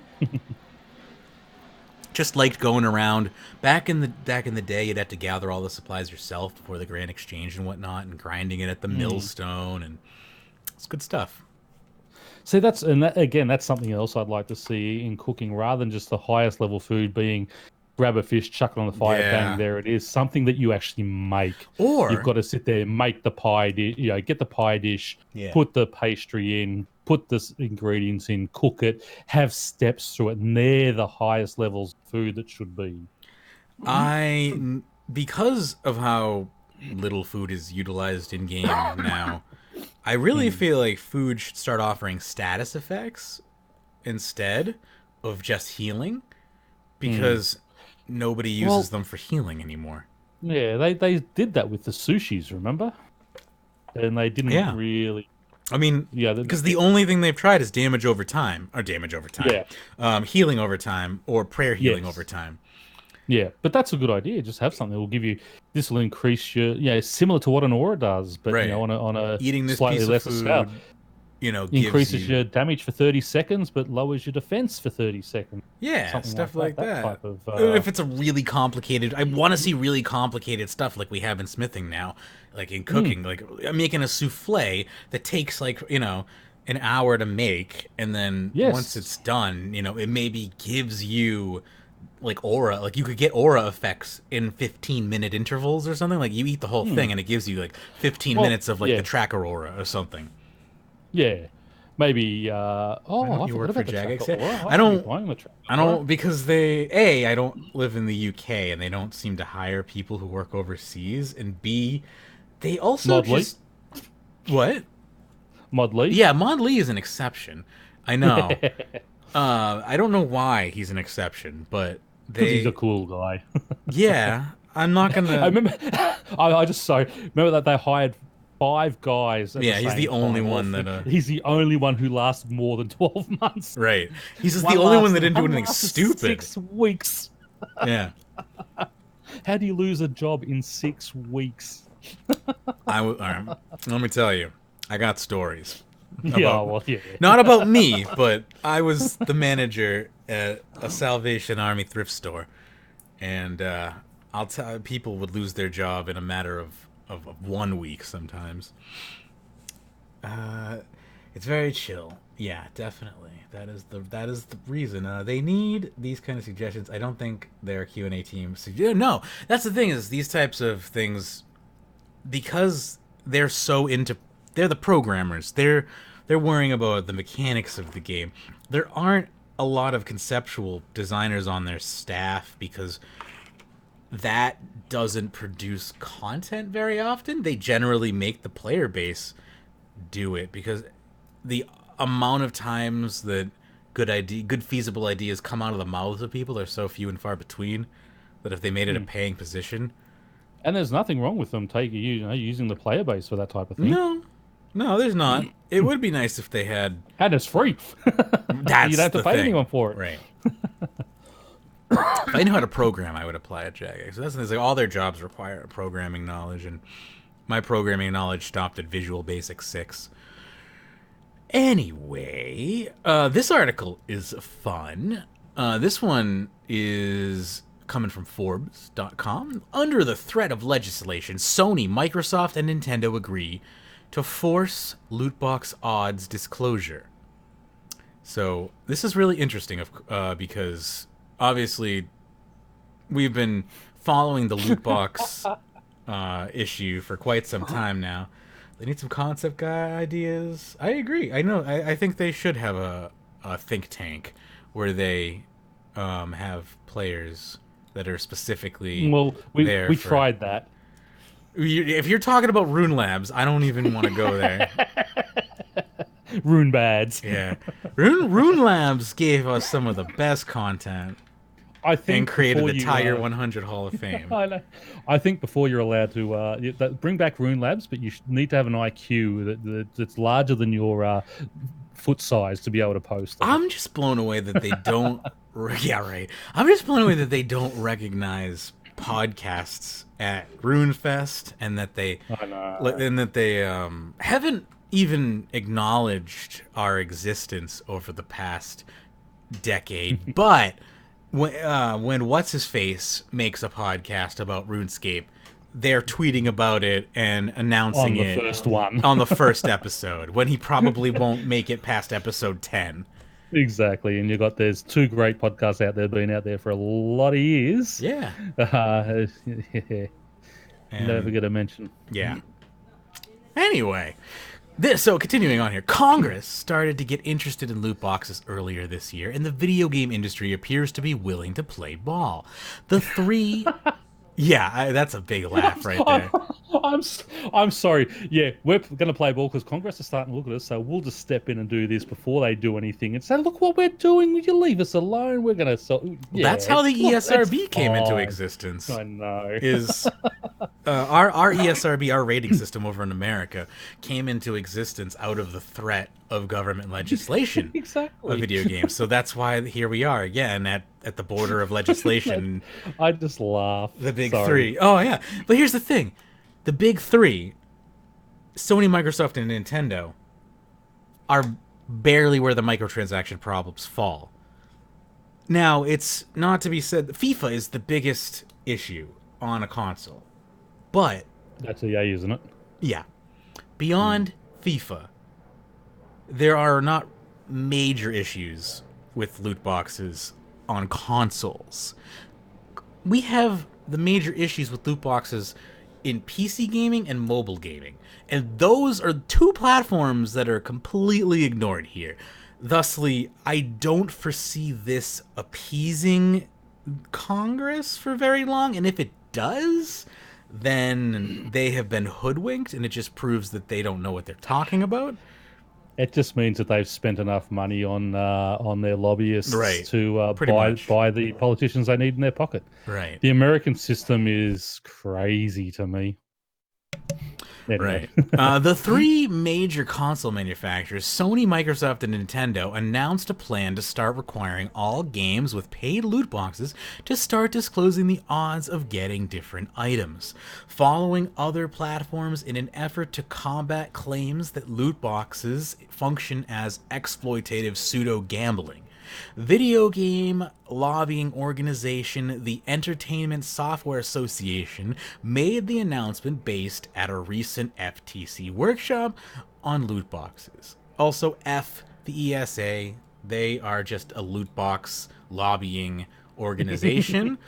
And that's why they are like, hey, yeah, we'll put the regulation over on these markets that don't matter. Yeah. From the announcement, to further that effort, several video game industry leaders are announcing new initiatives to help consumers make informed choices about their purchases, including loot boxes.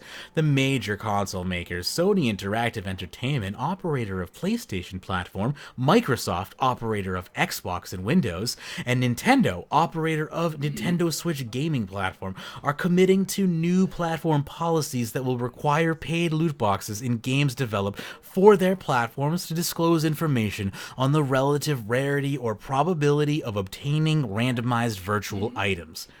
First of all, Microsoft, operator of Xbox and Windows? All right, they are the creator of Windows. They don't operate jack shit because most of PC games come out of Steam or Epic Store or Discord or GOG Galaxy.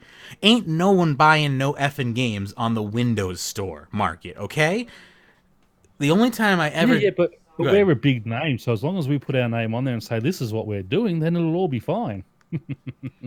Right. Exactly. And that's exactly what they're trying to do here, is they're trying to they're just trying to slip this under the radar.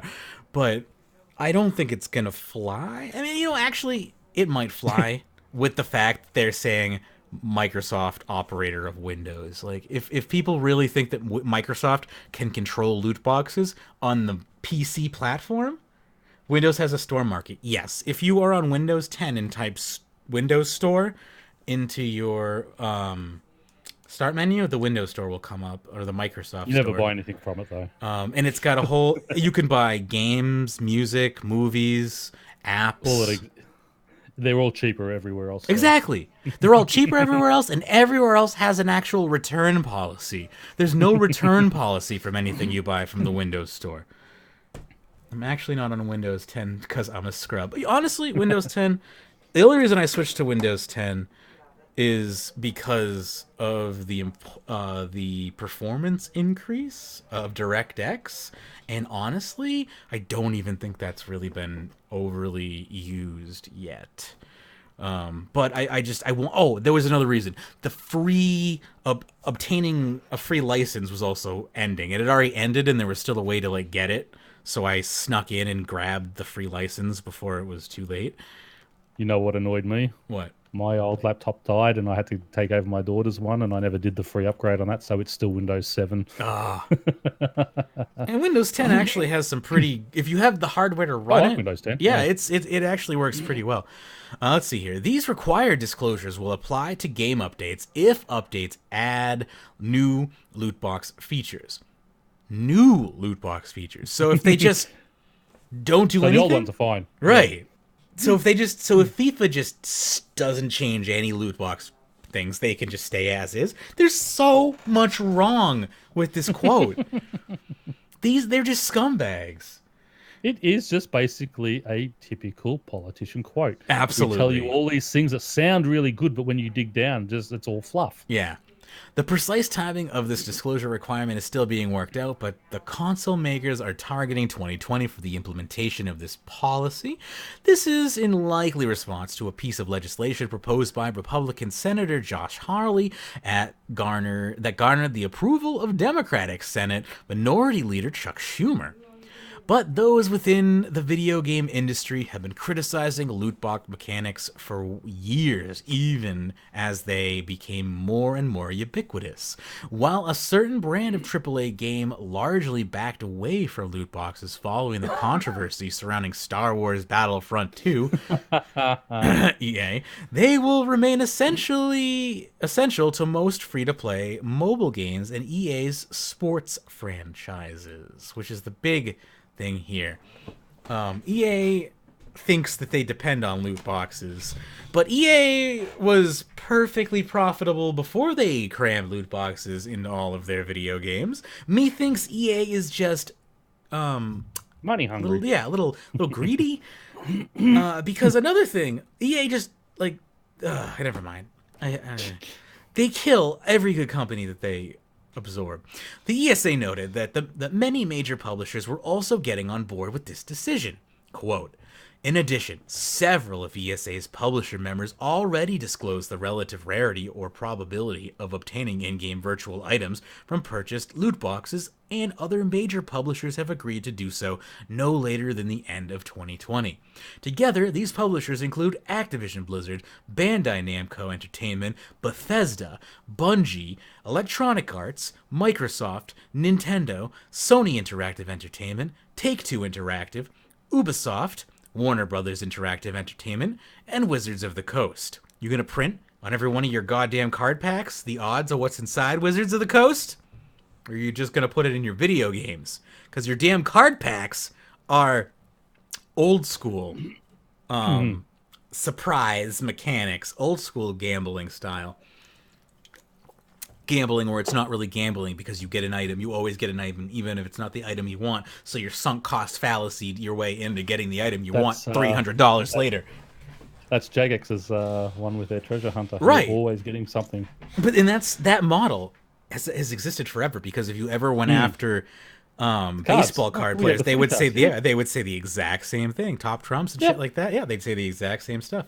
Anyway, many other ESA members are considering a disclosure. The disclosure. Hey, Jagex, are you a member of the ESA? Probably not. That's an American lobby. You heard EA's looking at buying out EA, don't you? EA's Jagex. looking at buying out Jagex. Yeah, I did. Who isn't these days, though? The disclosure will apply to all new games and updates to games that add such in-game purchases, and will be presented in a manner that is understandable and easily accessed. Pokemon cards, yeah. That's where I was back in the day. Pokemon cards. I love the smell of opening a new pack of Pokemon cards. Go ahead. We had footy cards here, and they used to have a stick of gum in them. Yeah. Everyone bought the cards. You got a stick of gum, but everyone just tossed out the gum because it was like chewing cardboard. Right. Yeah. It was. And you sit there, and you used to play closest to the wall. So you used to be sitting there with your mates, just flicking cards closest to the wall to win. You know, you'd put your one, your player up against his player and win that card if you beat him and things like that. It was just, I remember those days. Yeah, the nice crinkly wrap. You've got a holofoil inside. Yeah. I got my first holographic Charizard that way. I wish I still had that mother effer right now. It'd be worth hundreds. I traded it for another card that I'm not going to talk about. It's a step in the right direction and will likely inform any conversation about potential legislation. I do wonder what impact publishing the odds can have on addictive behavior, however. A roulette wheel essentially wears its odds on its face, after all, and that doesn't stop people from gambling on it. Right? Indeed. But, I mean, if you printed in plain words, the odds of winning at this roulette table are 1 in 40,000 or something, which is probably astronomically higher than that. Would that curb people from playing it over something Yeah, probably not. They don't care. People are going to do what they enjoy. That's right. And and printing the odds on these type of things is great, but it's not going to stop people buying them. Indeed. Because I might still have that. I might be that lucky one to get that one. And Yes, it's a 1 in 4,000 chance of getting, that helmet, but I might be that 1 in 4,000. a follow-up, I just want to note from an article from May 29th, 2019, from The Verge. Google Play Store also has started requiring games with loot boxes to disclose their odds. So once RuneScape Mobile comes out of beta, it's going to have to disclose its odds. Right now they're in beta, so they don't have to. It's not really in the App Store. But I don't think they're going to have any issue with putting out the odds out there. No. And here's the thing. A lot of the times, those odds, it's not going to be right in the Treasure Hunter interface. It's going to be buried in some minuscule place that's not easily accessible. Like, it's not going to be smack dab right where you click on the chests. And you've got a 100% guarantee for any prize. Right. And it'll be like 80% of your silver and 15% of your gold and 4% of your orange and 1% of your red and 0.001 of your purple or whatever it is. Cass is saying it's analogous to calorie disclosures on menus. It does affect some behavior. Yeah, it'll affect the behavior of people that are calorie conscious. It's not going to affect the behavior of people who don't give a crap about their health, aka these odds are not going to affect the people who are addicted to gambling or don't give a crap about their bank account.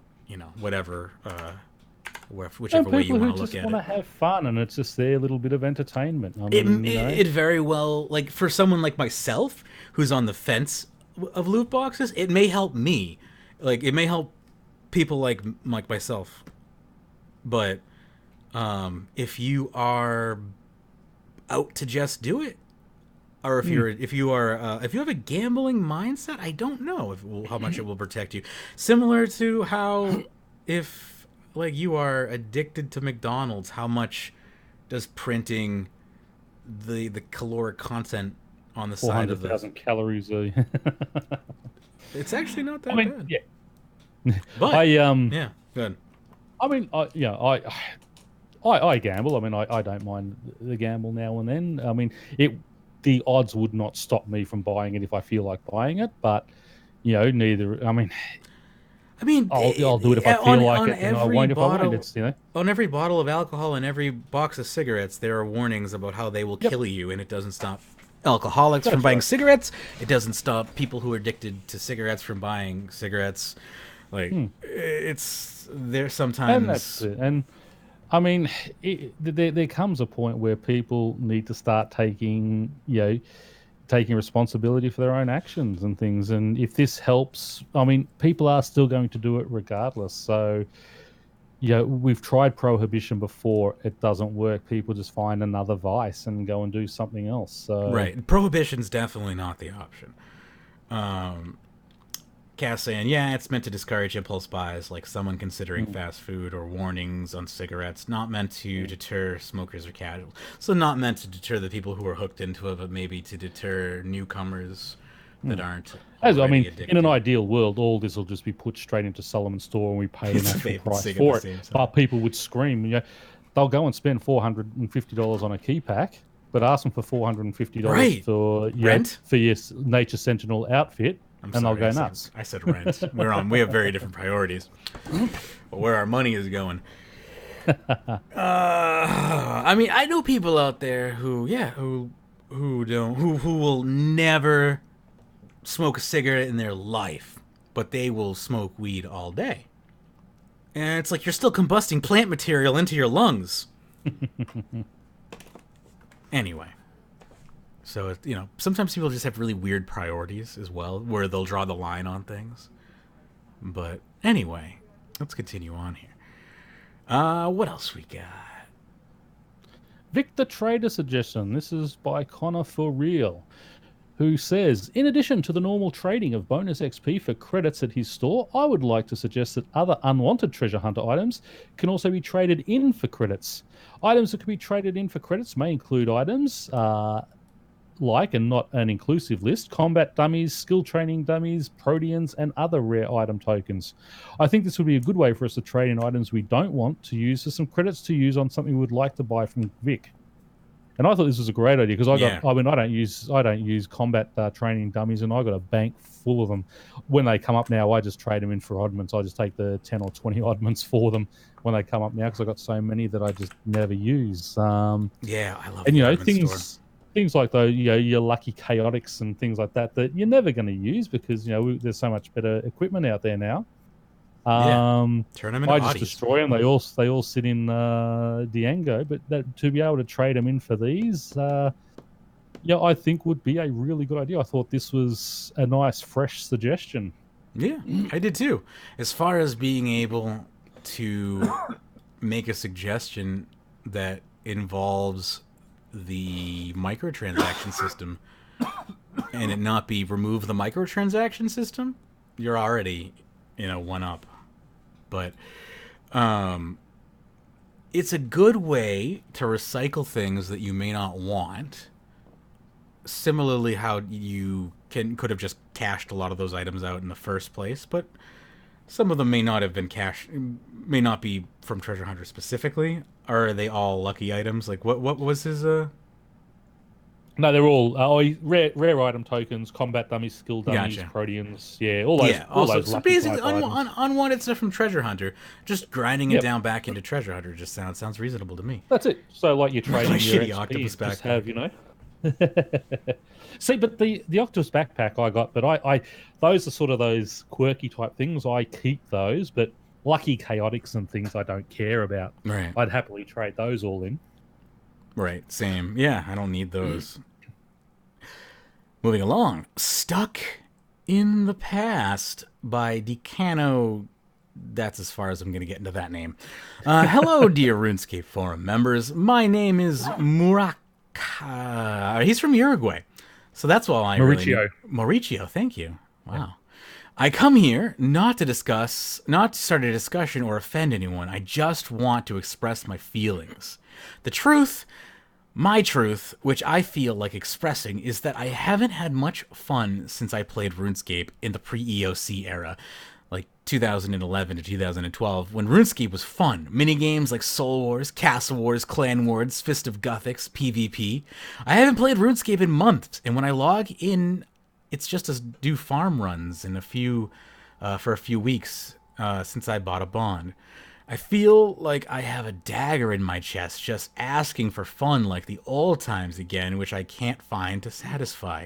And please don't tell me to go play old school RuneScape. It's just not my type of game since I started playing in 2010 with another account. I love RuneScape, and RuneScape 3 is not bad. It's just that minigames are no longer a thing. Interacting with other people is no longer a thing either, since everyone only cares about XP. I don't like combat like I used to, the feeling of declawing someone, the satisfaction of poking someone with a chaotic rapier or mauling a 550 on someone with a chaotic maul. Please consider this a message from an old fan who still loves this game and feels empty. I really hope that someday in the future you will bring back my favorite version of the game, and in no way am I trying to rant or create a discussion. So, I mean, even if they bring back a 2010, it's not going to be the game you play. People don't care about mini games anymore. Exactly. The community can't bring the has people moved back. on. That's right. I mean, you could try and revive mini games here by making them the best way to earn XP and such in game. But I mean, you've got to be rewarded for what you put in, and you answered the question yourself. All people care about these days is XP. And whether you bring out a 2010 version or a 2011 version of the game and try and recreate all those mini games, people aren't going to do it because they're not going to care about that. They're going to be there to get onto those high scores. They're going to be on the XP grind. Yep. Everyone, and you got to find a way to make people not care about XP, but conspiracy? That's why Jagex is rushing everybody to 120 and 200 mil so we can care about mini games again. No, they're rushing us to that so they can get us all over onto old school because that's much easier to make a mobile game for that. Fair. Killing avatars was not fun. I did not like Soul Wars, but some people do. A lot of people did. I don't know why. I would just like to see Pest real, control. genuine rewards brought into mini games that are worthwhile and can be used elsewhere in game. Like, I mean, going for all that profound armor would probably be good if it was useful. But who wants to sit there and do your 5,000 Castle Wars game for armor that, you know, is basically a cosmetic? Right. If it was useful in game and it was made sort of, I mean, 5,000 games I think is a bit ridiculous, you know. But say they brought it down, made it something useful, and it's 1,000 games that you had to play, or 1,000 tickets you had to hand in, and they had it where you had to actually play, like in Pest Control, where you get a performance counter, so people don't just sit there and do it just for the AFK it type thing, that they actually play the game properly. You'd be doing something there, and and you have to keep charging it up. I mean, it could be something like Void, a new version of Void armor or something, that's great in certain situations. Yeah, another low defense, high DPS armor would be fun. Imagine you go into there and you get the best armor you can get, but it's useful against Mimic and the Abomination. That would be interesting, like mini game. Like it works against, but you earn it through there, and and it has to be charged up, so you can do. It'll get you through 100 kills of the Mimic boss before you need to recharge. That sounds like good content to me. I don't know. Yeah, I know, but but I'm just saying. But it's going to give you the very best defense. So you're not going to get that one hit kill or anything like that. I mean, I don't. Maybe 1,000 kills. I don't know, but just.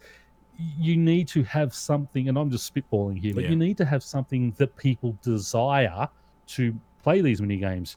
Yeah. I mean, the rewards Real need to says, be worth it. Bladecom says Barbarian Assault is the best agility XP in the game, but I mean, agility is so AFK with things like Heffen Course that people don't really care about that.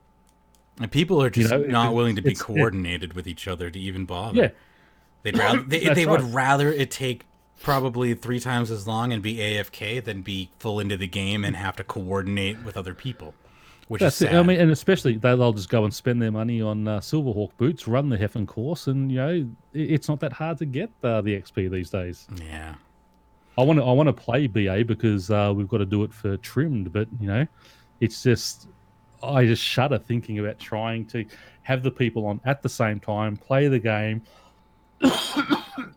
do all that type of thing. Moving along, we got another post here by Decano. Oh, that's the name. I mean, I didn't open the next post. I'm dumb. The next post, they don't have a name actually, because the next post is called. Oh, they have a name now. They changed their name to Coolis apparently. But it says, hey all, I was just playing old school RuneScape and my account randomly shut down. I tried to log back in and it said my account is still not logged out from the last session. Then once I logged in, it's telling me I need to change my name. My name has been Machine Gun for years.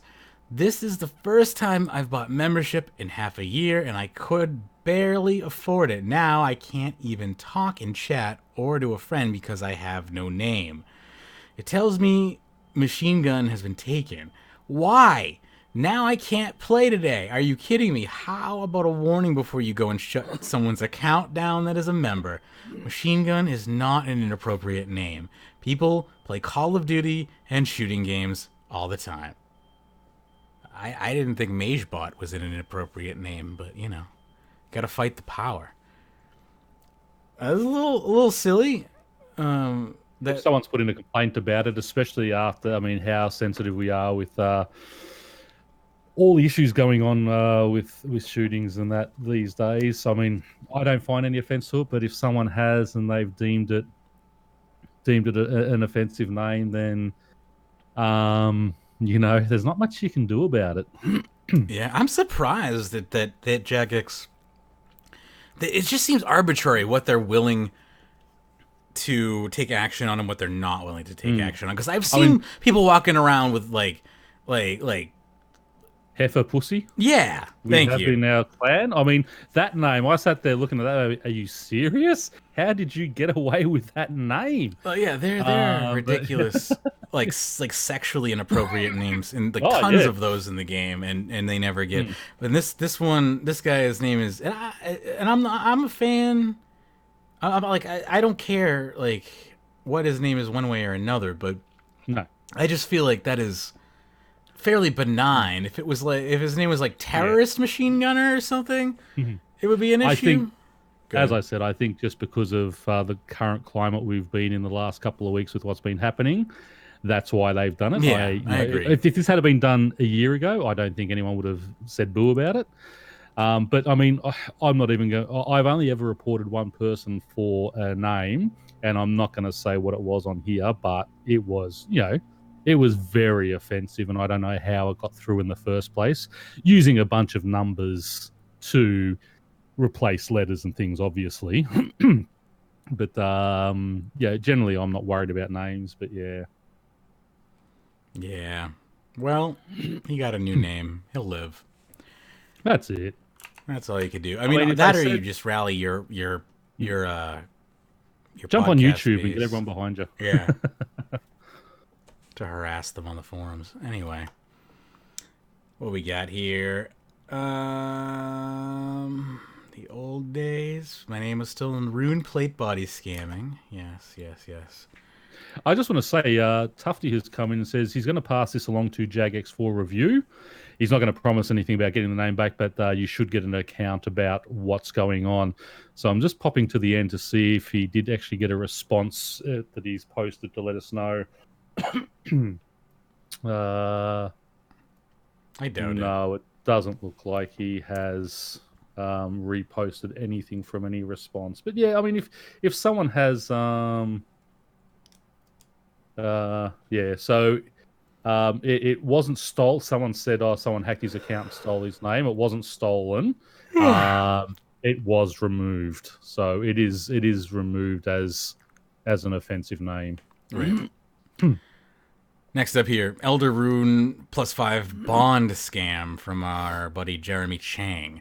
Who says, is Jagex planning to do anything about all the scamming for tradable bonds with Elder Rune +5 items? It's not just level 3s with Elder Rune +5. Any levels will try to scam my bonds with Elder Rune and immediately accept trade to social engineer me into accept. I don't. So many scammers desperate to get my bonds, which is a bigger problem. The fact that bonds can be traded with anything that isn't GP or the price of Elder Rune +5. I mean, you can just give bonds away It's if not a you want scam. to. Exactly. Yeah, I trade bonds to my Iron Man for free all the time. Yeah, they don't. I mean, it's not a scam. I have my Iron Man scamming me for bonds. Yeah, I don't So want to give go me back my to the 20 day million. when you have to give an equivalent amount of GP for the item. And I mean, everyone knows the price of Elder Rune 5.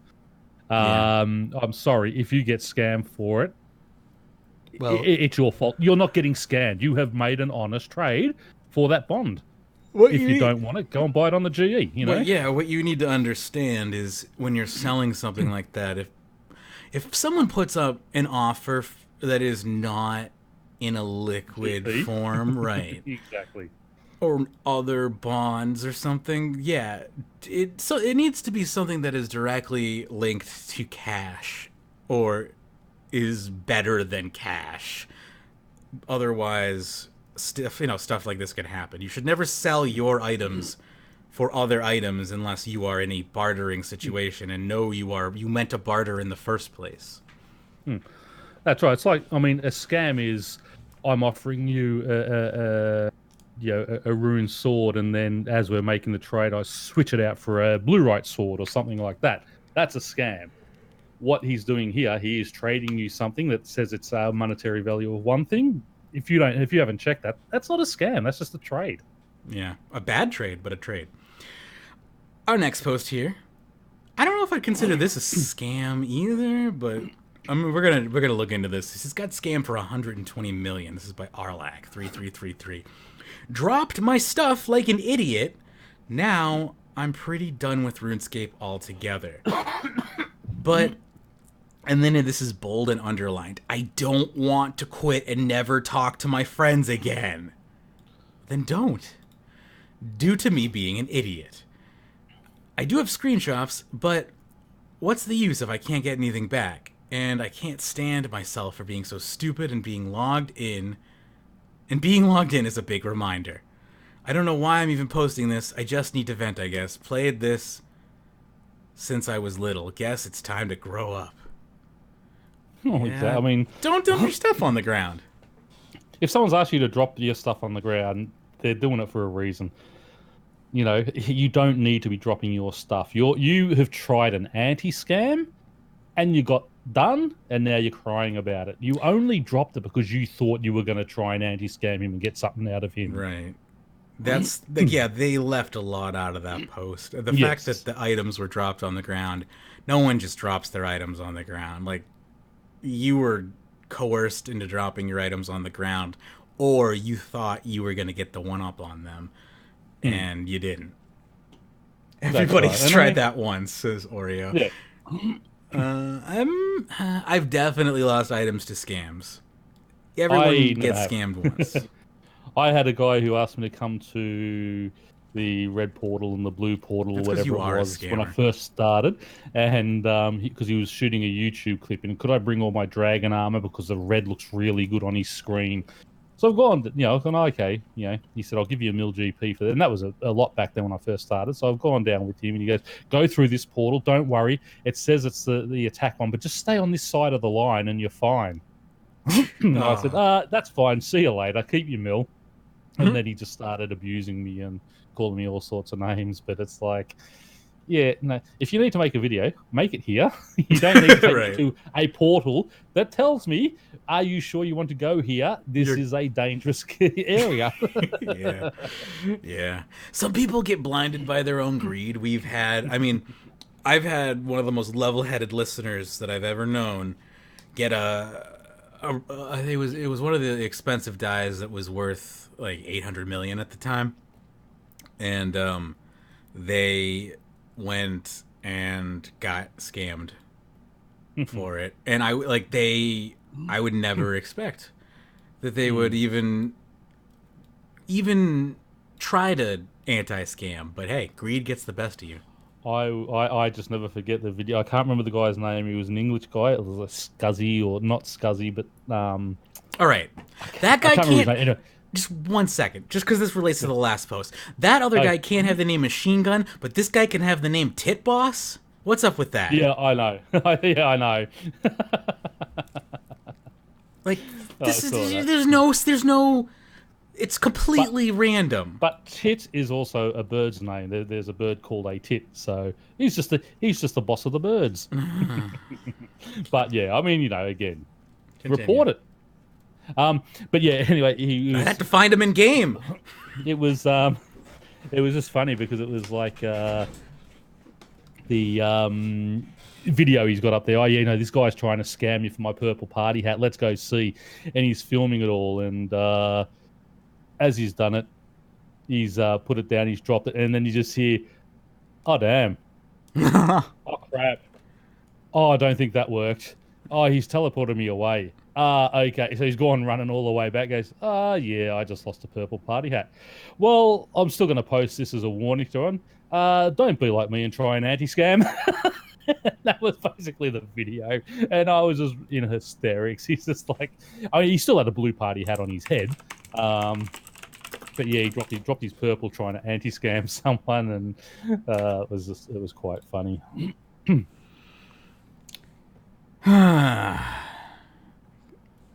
So there you go. We now will pop over. We can check into our Runescape Confessions folder if you'd like, and see what we have. Where did available. we save that again? Oh, it's in under moderator protection. Yep. Yeah, that's right. This one is less so a confession, but I think it's funny. It's called Flawless Customer Service, quote unquote, And so this is a 1-star review on Old School RuneScape. in the iOS store. It says, my review has been deleted twice now. Do not play this game. It looks interesting and fun, but the controls are garbage, and you will be beaten to death barehanded by some random NPC and his dog over and over. Even if you're wearing a helmet and carrying a sword and shield. And when you die, you lose everything you had. Absolute trash. Now, the Jagex Game Studio has replied to this message, and it just says, he. Like, they clearly were trying to type something out, and they, like, hit enter by accident, and it submitted it, and they were like, oh, well, fuck it. Move along. And then he says, edit. Dev response just says he. I guess the guy and his dog got you too, huh? I like that. It's so good. No JMod response to this. I like that one a lot. All right. You're welcome. You're welcome to pick one if you'd like as well. No, I was gonna do. I catfished my best and only friend for 10 years. 10 years? All right. I'm gonna read it, but it's a really long one. But I'm just reading through and it looks all right. All right. It says, I'm a dude. I'm not trans. I have pretended to be a girl 1 year younger than I actually am for over half my life. I started pretending to be a girl on accident. I was playing a game called RuneScape when I was 11. I'm in my mid-20s now. I discovered a character who you could pay 3,000 in-game coins and you could change the sex of your character. I don't know why, but I paid the fee and started playing as a female character. I don't really know how or why, but I started playing as if I were actually female. When I moved from the game, I never stopped. A few years later, I met someone on another online game. We hit it off well, and I continued playing games together. We became friends. Actual friends. Or at least as close to being actual friends as possible when one half of the relationship is completely fraudulent. He was older than me in college. In this story, a young girl meets a man 8 years her senior, and the young girl is the only one culpable of foul play. His name is Charlie. Bizarre. When I was in high school, I was playing multiple personas. I had accounts on AIM, MSN, and Skype, and each was distinct. Usually I was female, sometimes I was male. The age of the persona varied. I knew that it was wrong, but it was fun. I like seeing the different interactions that each persona got. I was able to live a fantasy, each persona being me, but better, more confident, more charismatic, and different. Female, not male. Older, more mature. Younger, less mature. Serious and carefree. I mean, you can do this without violating people's trust. Like, there are role-playing forums. That's why I'm laughing at this one. Yeah. Each character died off one by one, but there were two characters who had found people that I was actually attached to. One was female, my age less one, her name is Alice. The other male, my age plus 10, his name is Bob. As time passed, Alice and Bob became less and less like characters and more like fantastical extensions of me. Their lives reflected my own. I found my first job when I was 16 at a supermarket. In the artificial worlds of Alice and Bob, the former found her first job at a restaurant and the latter as an accountant. When I was 17, I entered my first romantic relationship. Alice met someone too. Bob was already seeing someone, but realized that he was ready to commit to something more serious. I love Bob. Just Bob comes out of nowhere. Bob was already in a relationship, though. I'm sorry. I know. This is like... The thing about this is I used to RP a ton when I was in high school, and I ran my own RP forum. So like I'm chuckling a little bit like at everything that he's done here because I've role played tons, and like there's nothing wrong with it, but he's gone and taken it to a very, very malicious, pathological level. Continue. I know. It's just like... when I broke my ankle, Alice decided to give cross-country a go. She liked it and discovered she was good at it. She was training hard, used the program that I wanted to use. I finished high school. I was accepted into a prestigious university. I was ecstatic and I was nervous. I wasn't sure how I was going to pay for it. Alice was accepted into the same school. She and I shared the same fears and anxieties. Bob decided to leave his job as an accountant and go to grad school. Good for Bob. I was worried that Bob was going to be like, Bob took a very different path. He became a heroin addict, he did rehab. I lived these fantasies. These relationships were real to me. I had been doing this for so long that I could slip into the role of Alice or Bob without needing to think. I was Alice and Bob. I never ceased to understand that it was wrong. I spent more time being Alice and Bob than myself. I never felt the need to speak to anyone in my real life because I had. 2 years in, and I was doing well academically. Money was getting tighter. I was skipping meals. I started taking tests for people in the classes that I had done exceptionally well in. I got caught and suspended for 6 semesters. The school showed me mercy that I did not deserve. I found a job doing board repairs at a startup. Alice decided to take some time off school to become a little more financially stable. Bob decided that getting a doctoral degree was too much and would settle on a master's degree. He got a job at a startup in lower management. I became more and more neurotic. I look back at my life with disgust. I would lie in bed at night, gripped by shame. I think that many people understand the sensation. In one moment, everything is fine. Suddenly, every muscle tenses as revulsion over who I was, who I am, what I was doing, what I did rushes over you. And in the next moment, everything is fine. I started smoking a lot of marijuana and taking a lot of hydrocodone when I So he did end up on heroin. Bob, damn it! Alice started experimenting with drugs too. Only weed though, no painkillers, maybe a little bit of acid when she could find it. I never did a bad job at work. I impressed my superiors. I was given more and more responsibility. Then I effed up. A board I thought I had repaired malfunctioned and resulted in one of the operators sustaining several deep gashes in his wrist. He lost mobility and feeling in his hand for several months. I knew that it was my fault when I heard the news. I couldn't sleep. It was my negligence that led to someone getting hurt. Someone I knew, someone who I liked. I sent my boss an email, and that Friday I was fired.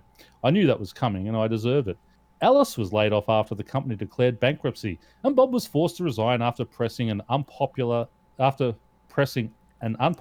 management. He wanted all repaired boards to be tested by someone who did not repair it. I worked odd jobs for 6 months and then was allowed to re-enroll. I was nervous. So was Ellis. Bob decided to give the PhD another shot. I'm almost done now. All this time, Charlie was my friend. He knew and cared about the false representation of my life. I knew and cared about the true representation of his. I know the names of the co-workers at both the jobs he worked. I know what year his parents immigrated to the States. I know what his aspirations are. I understand him. I had never been so close to another person. In some ways, he understands me. The real me. But not really, because I'm not like Alice. Not actually.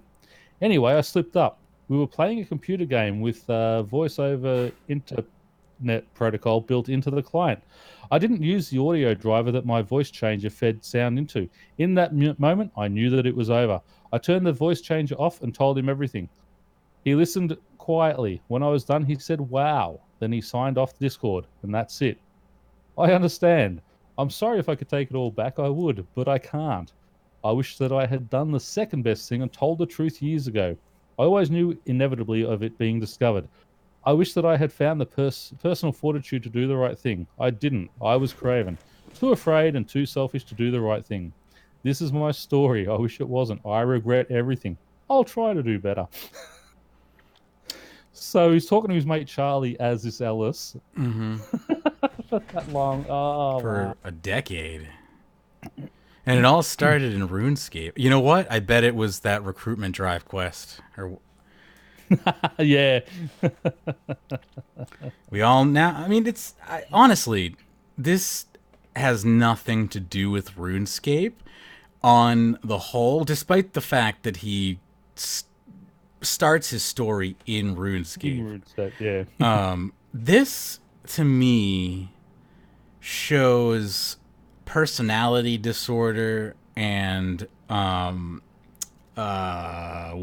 is that called when you lie compulsively? He's got a lot of issues. This is psychiatric, not necessarily. Like RuneScape did not do this to this person. No.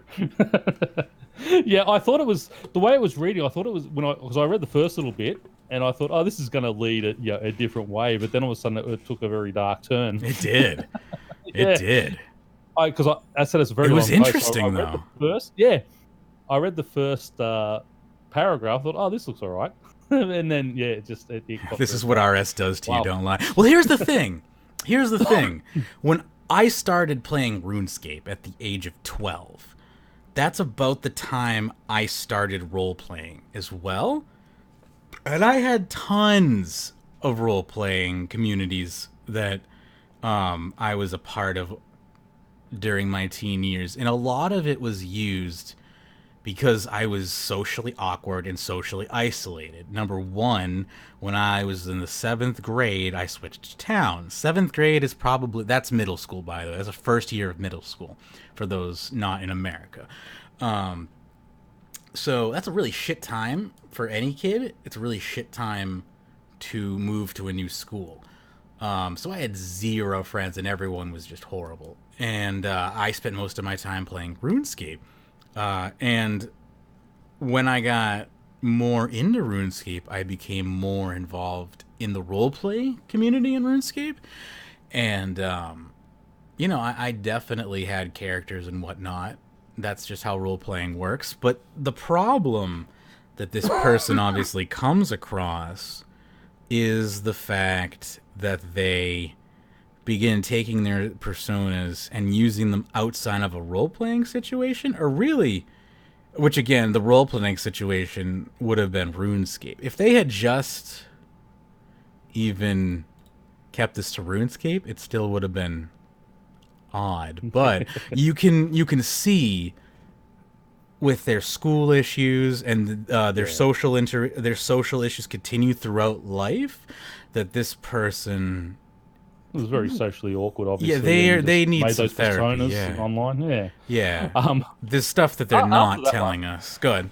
I think I want a lighter one after that one because that was a bit deeper than I thought. So okay. This is another catfishing one, but it's God. Catfish this guy for RuneScape Gold.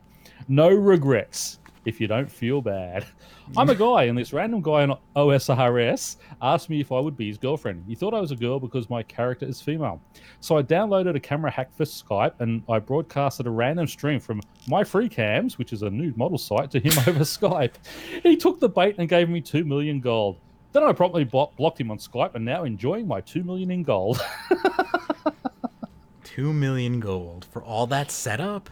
Yeah, I know. That's what I thought. That's half an old school RuneScape bond, roughly. It's not even a whole bond. That's what I'm sitting there. Like, yeah, I'd be impressed if you had to scan him out of something decent. Yeah. All right, I'm gonna take the ones that have been read and delete them. Where was that other one?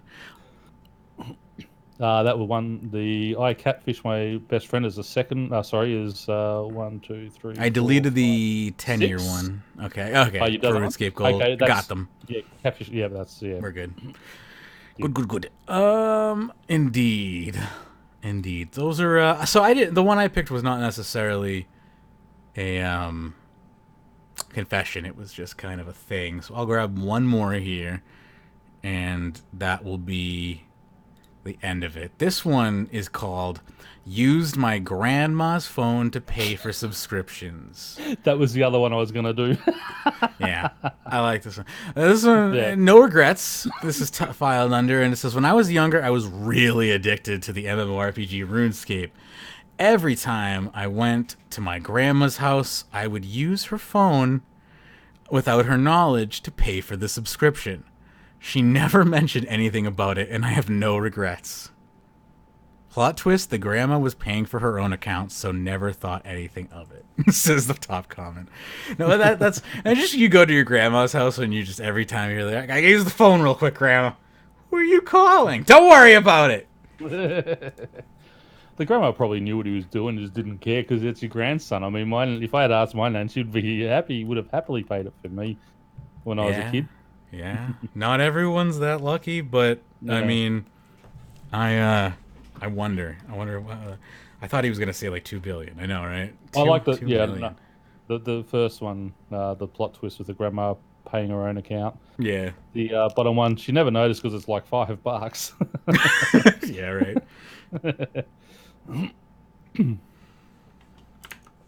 Imagine. I wish I was still on the old rates.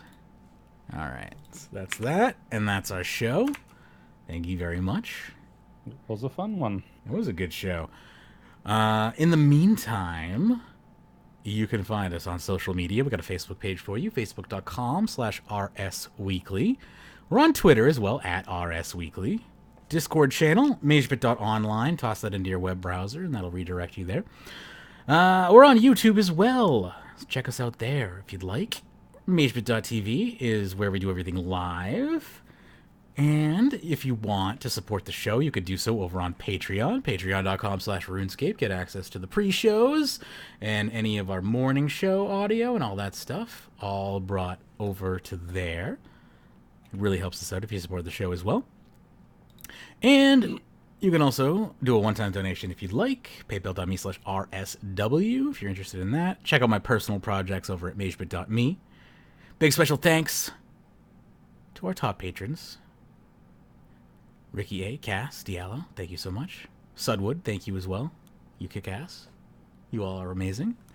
We'll be back to do it again next week. And I might be streaming more soon because I need to. So I've been thinking about streaming some Kingdom Come Deliverance. So I think that might be interesting. But anyway, thank you so much for tuning in. And then happy scaping. Stay tuned for reruns if you missed any of today's show and want to listen to it.